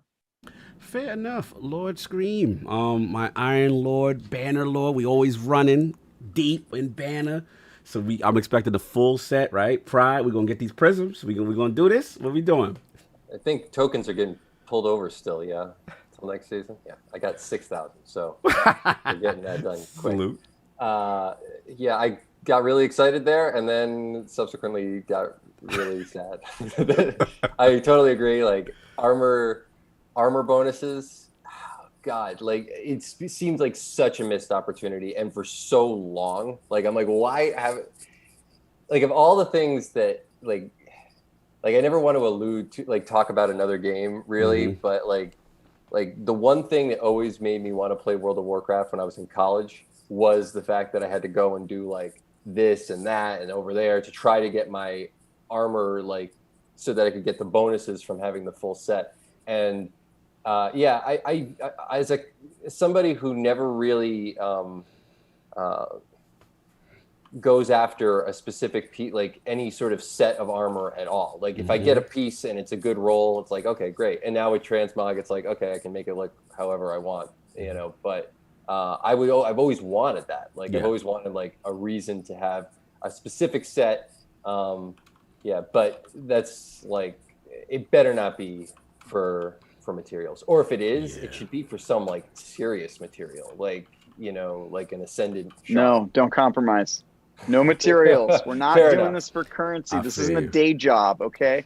Like the other thing is, I will say this, that is good. I'm glad they limited it to 4 armor pieces, because I would hate it if there was a possibility of 5 and then you have to choose to not use an exotic. So I'll say that, like that's already like they're thinking ahead. That makes me happy. Yeah. So I hope it's for something, like it'd be great to get like, a boost to a weapons type, or they have obviously you get a lot when you masterwork a piece of armor. So it would almost like you'd need to get like even if you got like an extra mod place or something like that when you had all of them, that would be kind of cool. Yeah. No, We'll see I agree. I mean, Travis, you knocked it out the park, brother. It's like they have the opportunity to teasing, and then it's a missed opportunity with a currency. Don't tie it to a currency. And of all currencies. Yeah, and of all currencies, and on top of it, it's redundant, because if you remember, I'm the guy that I configure my ghost to already do that. So when I play different activities, I'm switching and putting my Crucible one on to get the upgrade module, or if I win, or the enhancement prism with the headshot. Is that going to stack? You know what I'm saying? But at the end of the day, it should not be tied to currency. The thing, if any Division guys are in here, the thing that I'm always jealous of Division and Outriders, y'all set bonuses. And I understand they may be nervous and with dipping their toe as far as balancing, but they're already doing it with stuff like, the wells and the charge with light on some level, because like, was it Powerful Friends? There's ones that give you plus 10 strength, and there's stuff that even stasis, like, if you look at those stasis shards and stuff and all that, like they're giving you intellect buffs and all that. Let us have these set bonuses and let us play. And what's also cool is since they don't like us having as an over reliance, they don't like the over reliance on exotics. This would force legendary play if you give us those stat bonuses, right? And not use those as a crutch. So it just bothers me, that they I don't know if they technically can't do it right now based on how they're set up, but they got to know like this is what people want. So yeah, I would like that. And then the last point, shout out to the IRL Titan, he just left. But look, I'm not one to criticize artists, and I don't know how to make any of this, right? But I must admit, since D2, there's been a problem I have with the artistic choices of the Iron Banner sets. We all know those D1 sets are a gold mine that they're sitting on right now. The furnace chests, remember the wool collars, the Fellwinter's Peak line. Can we get the Fellwinter's Peak Calvin Klein set? Could I get that? I'm waiting for that. Like that, it's like I would literally throw money at tests all day, even if they monetized it. I'm sure that's what they'll do. I'm sure you'll have a synth weave you can buy, in a couple seasons. Yeah, but I just miss that, man. Like I want that over the top Iron Lord stuff, like fit into it. The Warlock delegation, we ain't really doing good. But anyway, side note before we get back on focus, weapons. How you guys feeling? We got this pulse. We got, what do you think this is? And, this Peace Bond sidearm. Are we at least excited for new weapons being introduced? Yeah. Mm-hmm. Yeah. Flush out that sandbox. Okay. Sounds good. No doubt. I always like the pulse rifle meta. So, hopefully they come. I don't know if it's coming back. But well, right now, Messenger's out here, bro.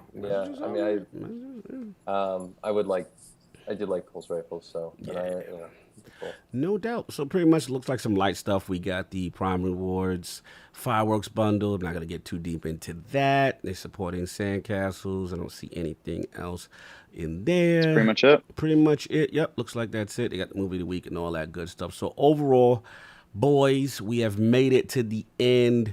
I just want to get our closing thoughts before. Two things. One, overall, all these changes as a whole. Obviously we had some Sandbox, then we got this. We got ability tunings. What's going on, Timmy? Salute. Exotic armor tuning. Now they're saying next week. Weapons, right? And then after that, we roll into Witch Queen. So, they released the reveal, supposedly on the 24th. So, how are we feeling with the structure overall with these changes? Let me get Scream. Let's get the gas Scream. Like, leading into the Witch Queen reveal, are you happy with this direction? Or how are you just feeling overall about all this combination of changes? I think it's typical, if that makes sense. I think there's always kind of these things. I don't think it's drastic. Right. There's always changes like this that happen towards the end of a season.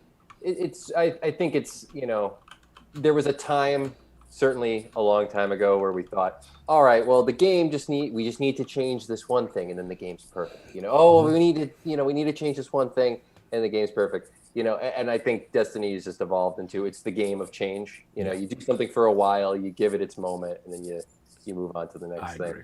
That's part of it. I think it's part of what keeps it fun, part of what keeps it new and interesting. I think at this point, there's no perfect moment for the game. So, I don't think the changes are drastic, and I'll just be interested to see, because, just really how it plays out, and what I end up doing and what I end up using and that kind of thing. So, do you have any particular? Obviously, we had the subclass stuff before, right? And now you have a lot of armor stuff. Like, are you already visualizing some things you already excited from a build and subclass? And then obviously we didn't get weapons yet, but are you formulating and are you in the lab mentally about what you're going to do to combat all this stuff? I'm not sure. I might end up using an elemental well build. That kind of sounds maybe a little bit more interesting again. Okay. Obviously, Warminds won't be the thing that I kind of go to, so I'll have to switch that out.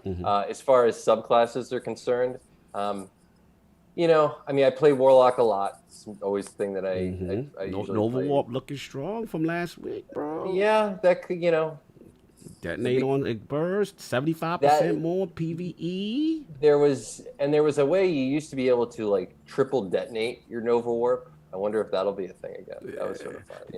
You stop breaking the game, sir. I know about you. It wasn't a legit Okay, thing, we but it know worked. about your export, sir. Yeah, so we'll see. That's kind of always what depicts what I end up doing is how well I can exploit it. So salute the screen for always finding a Nova way. Warp is exploitable. Yeah. If something's exploitable, screen gonna find it. But I feel you. But let's get Trav, man. Like, where you at, man? Like now, week 2 of some major changes. We got one more week of weapon changes, and then the reveal. So how are we feeling about this as culminating into it? The Witch Queen. Yeah, I guess I'm still waiting for weapons because so far, I mean, some of the changes are going to affect me because, for example, Nova Warp getting a buff means I'm going to see that, and the Warlock Beam Kamehameha beam is finally getting finally getting its debuff, and it's come up. It's Warmind cells are being essentially sunset. I know we're not supposed to use that word because they say they don't sunset, but they do. So there's stuff like that, but in terms of like playing as a Titan, none of these changes that have been announced so far are really going to affect me. I mean, the Titan super changes were pretty minimal compared to the other ones, and it's the same here with the armor. We got like a footnote with 2 weapons or 2 armors that don't really get used. So it's mostly going to affect the sandbox as a whole, which is great, but it's not going to affect my play style yet. So I guess I'm just waiting for weapons, but so far so good. I mean, they're getting their ducks in a row in terms of like fixing the outstanding issues that really need to be fixed. We got, stasis is sort of in the rear view and has been for a while in terms of it being dominant. We have these outstanding exotics and supers that maybe were a little bit too weak or a little bit too powerful, and they're being brought in line. And so I see this as them, they're getting their house in order before they, and they're giving themselves an entire season to test out that house before they launch a giant expansion against it. So I think it's stuff that needs to be done. I'm still by far the most interested to see what they do with weapons, because that's going to actually affect how all of us play. But yeah, so far with the supers and armor, there haven't been a lot of surprises, and especially on the Titan front. I think like Titans they really how's the Titan delegation feeling? Titan delegation's feeling utterly forgotten about in armor, and then super, it's sort of like I guess we'll see, but so far really the only thing that comes to mind is like, I guess we can throw that hammer that all of us forgot where it was in the game. We can throw that a little bit more now. So we'll see if they actually affect anything, but I am excited to try out new subclasses, because I mean the arc subclasses were so dominant for the better part of the last year of Destiny that it's just nice to see more variety and see some of these.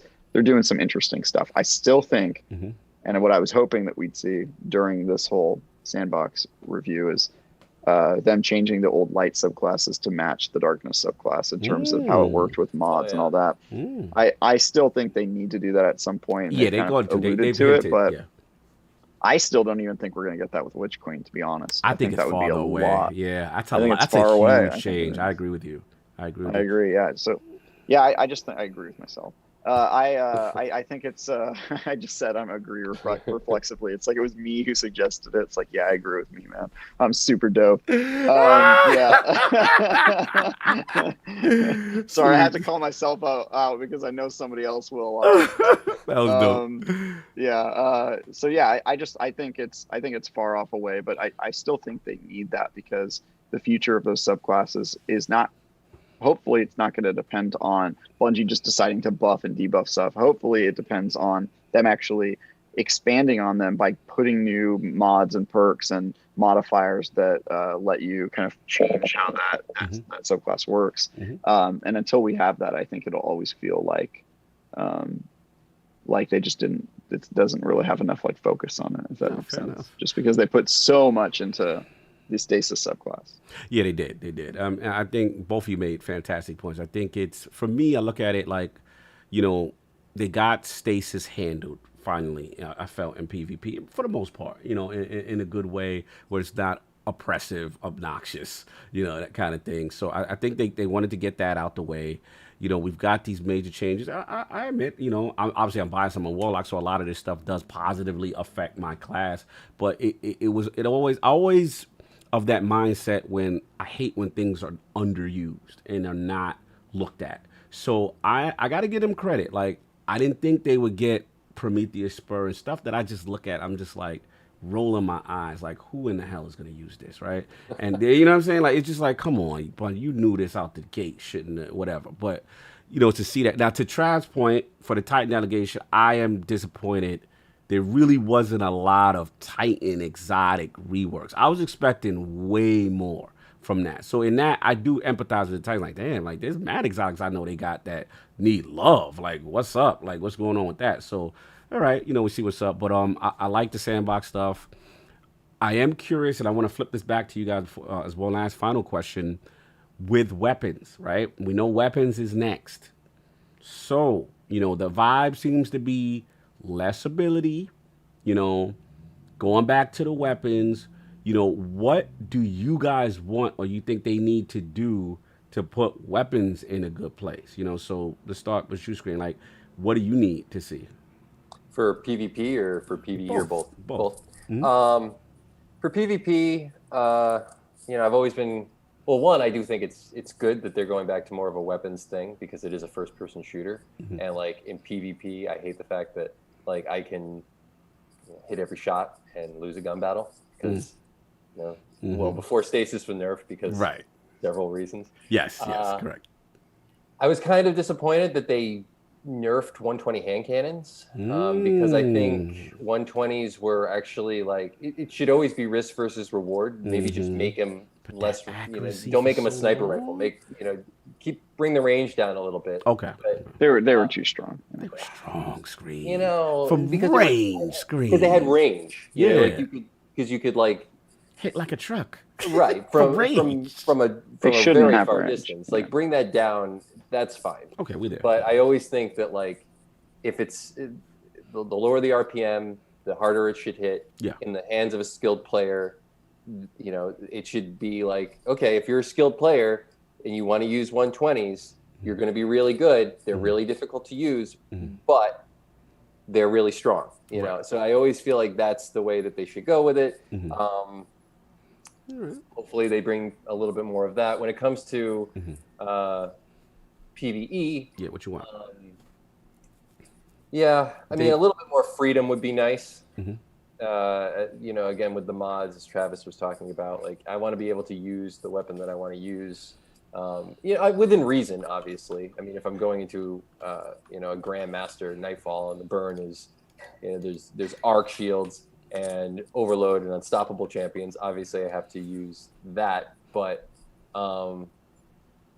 I want to have, I don't know. I mean, I guess when you talk about versatility, it's like I want to just be able to have, like, more than one choice of the weapon. You know what I mean? Like say you're going into, you have a scout rifle. It's like you'll only see people using one or two scout rifles in any activity. Right. Like, why can't I use any scout rifle? Right. But do you think that's more of an efficiency thing, or do you think that's more to what Travis is alluding to with the champion mods kind of dictating play style, so that people kind of say, well, I'm going to pick the best effective one of that class and then kind of run with it, and then everybody kind of follows suit? Well, yeah, but I mean, like, as far as that doesn't always play into, like, the RPMs in PvP, like the archetypes in PvP. It's like people will use. Like, right now, you can't use, like, what is it, 180 hand cannons? Right. 180 hand cannons in the Crucible are Facts. Whatever. Yeah. But in PvE, they're actually not bad. You will never find anybody using a 120 hand cannon in PvE. Right. And it's like, I see what you're saying. Well, why not? They should both be as effective in the hands of the right player. And to your point, I remember them alluding that hand cannons specifically, they realized they're underperforming in PvE. So I do expect that guarantee next week. They straight up said they're should- going to address that. Yeah, they're gonna that'll address be it. in next week. So hopefully, you definitely get that. But I hear where you're coming from. And for you, Trav, quickly, where are you at? Obviously, weapons. You said it's very important to you. So what do you want to see from the PvE side and the PvP side? Yeah, so a couple things. First, they're obviously going to do the thing they always do and try to say, look, we want all of these weapons to have a role in the sandbox, and we're going to try to make them all equal and have a certain like role. And then they're not going to make that. They're not going to do it successfully because people find one outlier and they stick to it and they figure out a way to min-max and all that stuff. So I'm sure there will be a meta, and it will favor one weapon type or a couple weapon types over others, and that's just going to happen. Obviously, I encourage them to continue to try. Maybe one of these days they'll get close, but so far it hasn't happened. What I would like to see is a few things. We've got stasis energy types coming in. Do something with that. Don't just make it like another blank thing. Okay. Maybe address the fact that we have 3 energy types right now that just are basically colors. Maybe do something about that, or at least tell us your plans for that in the future of how you're going to make these matter, with the fact that you now have 4 energy types, and we can't go into an encounter with 4 types of shields with only 3 weapons if we're playing solo. So there has to be some sort of like fix there, right? Unless your fix is that we all use the auto rifle that changes elements. Hard light. Shout out, shout out. Unless that's your solution to everything, is that we use that to game the system. I also want them to just focus on perks and mods. I think that's more than anything what the game needs right now, is just more of those, so that. And I would like them to hopefully not just. There's one god roll, right? If you infuse the sandbox with a ton of mods and perks and increase the weapon variety, I think it also increases the odds that there's not one that just becomes an outlier that everybody feels compelled to use on all of their weapons. And I think that would be great. So focus on mods and perks, keep doing the thing you do, trying to balance and failing, and let's see if you can do something about sniper rifles, because I feel like they get the short end of the stick forever. Agreed. That's just me. Yeah, I just think sniper rifles they're kind of like the same thing what you were saying, Wilhe1m, where it's like high skill, but it pays off. And I feel like they're so afraid of what the people with high skill can do with sniper rifles that they tend to make them on the weaker side, so that even high skilled people who can hit all their shots are afraid to use one because it's so situational. And I don't think that's how it should be with snipers. So interesting. No, I feel you. I think it's I'm very curious to see what they do. I personally want to use 180s in PvE. I personally want to use. I feel like outside like Fatebringer has to do something very special in Firefly, then I gotta throw a mod on it to make the explosion better. Like, I want to be able to use legendary hand cannons, and other underperforming weapons in PvE. I feel like I have to shoot red bars way too many times just to get a kill, when you can go use a pulse or something else and it's just more effective. So I'm curious with that.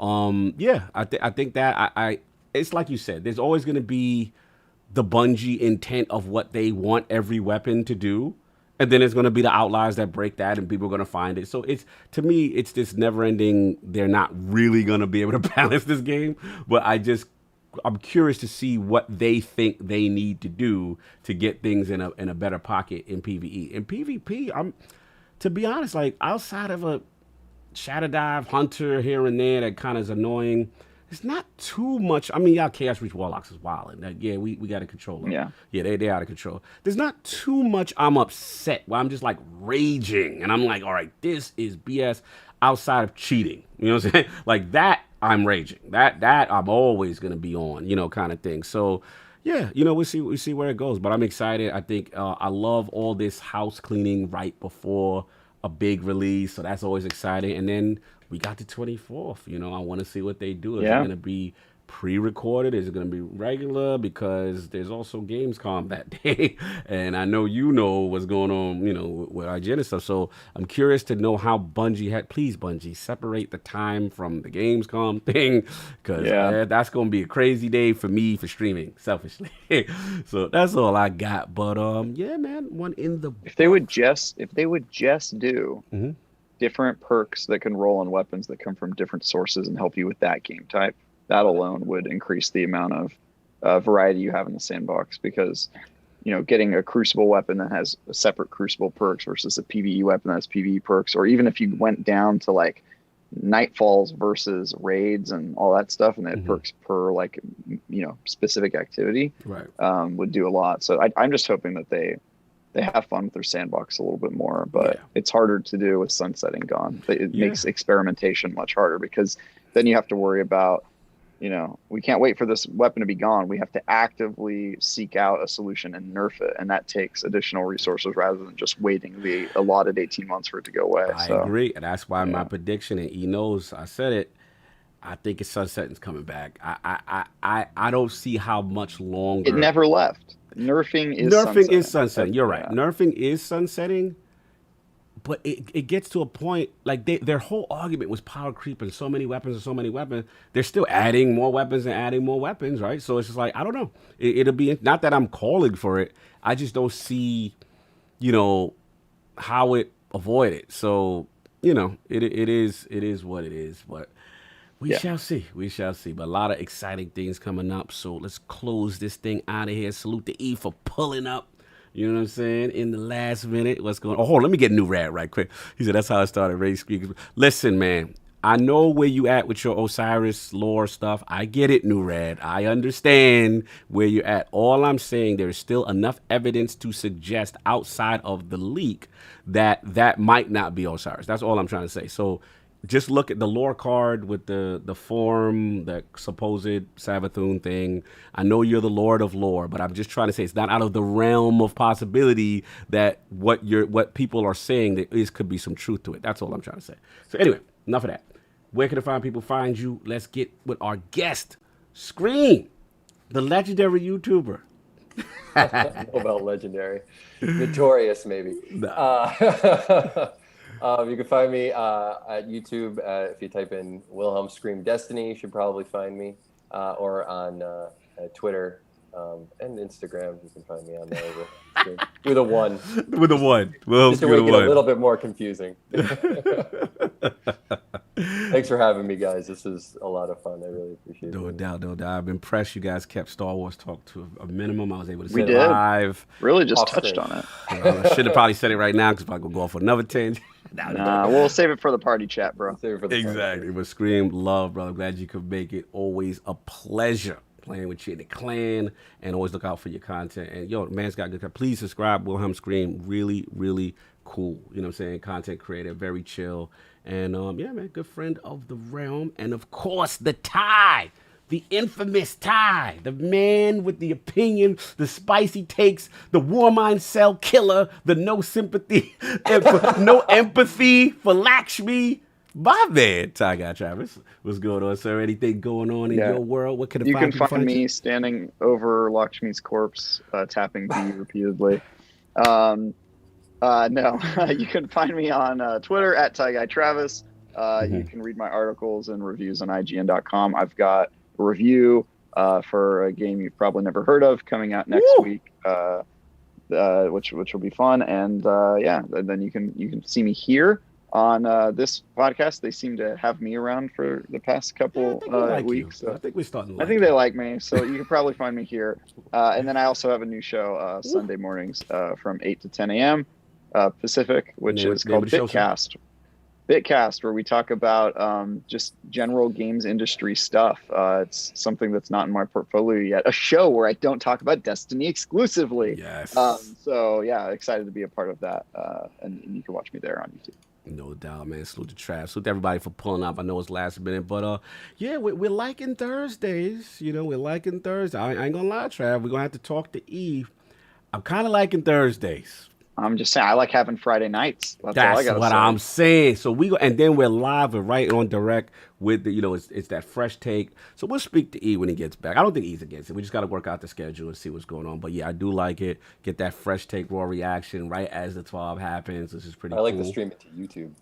I love to stream it to YouTube. We got E on YouTube, so it's cool. But again, salute to everybody. Cog's just trying to change everything. He's like, listen, man. He's just like, dude on YouTube, or Thursdays now. Listen, Travis is man. on the show, all this stuff. You've been helping me push my brother along into the light. I am. I mean, I agree with all these changes. So yeah, I've got no problem with it. Especially having me on the show. That's exactly. Brilliant. You're a smart, wise man, Cog. You know that? My man. Salute the chat. But again, salute to everybody for pulling up. New Rad, Stitch, everybody, man. Just having the jokes and IRL Titan. I saw Luca, I saw Forte and everybody. Salute to supporting us. And yeah, we'll be back. Hopefully next week he will be back. We have that week of Sandbox changes, but that's all I got. So in typical last word fashion, this has been the last word. We can't rain nobody, ain't Twitch, but sorry, E, that's the thing I do miss. But other than that, you already know. Look, everybody enjoy your weekend. We'll see you next week. A lot of fun stuff in Destiny. Peace.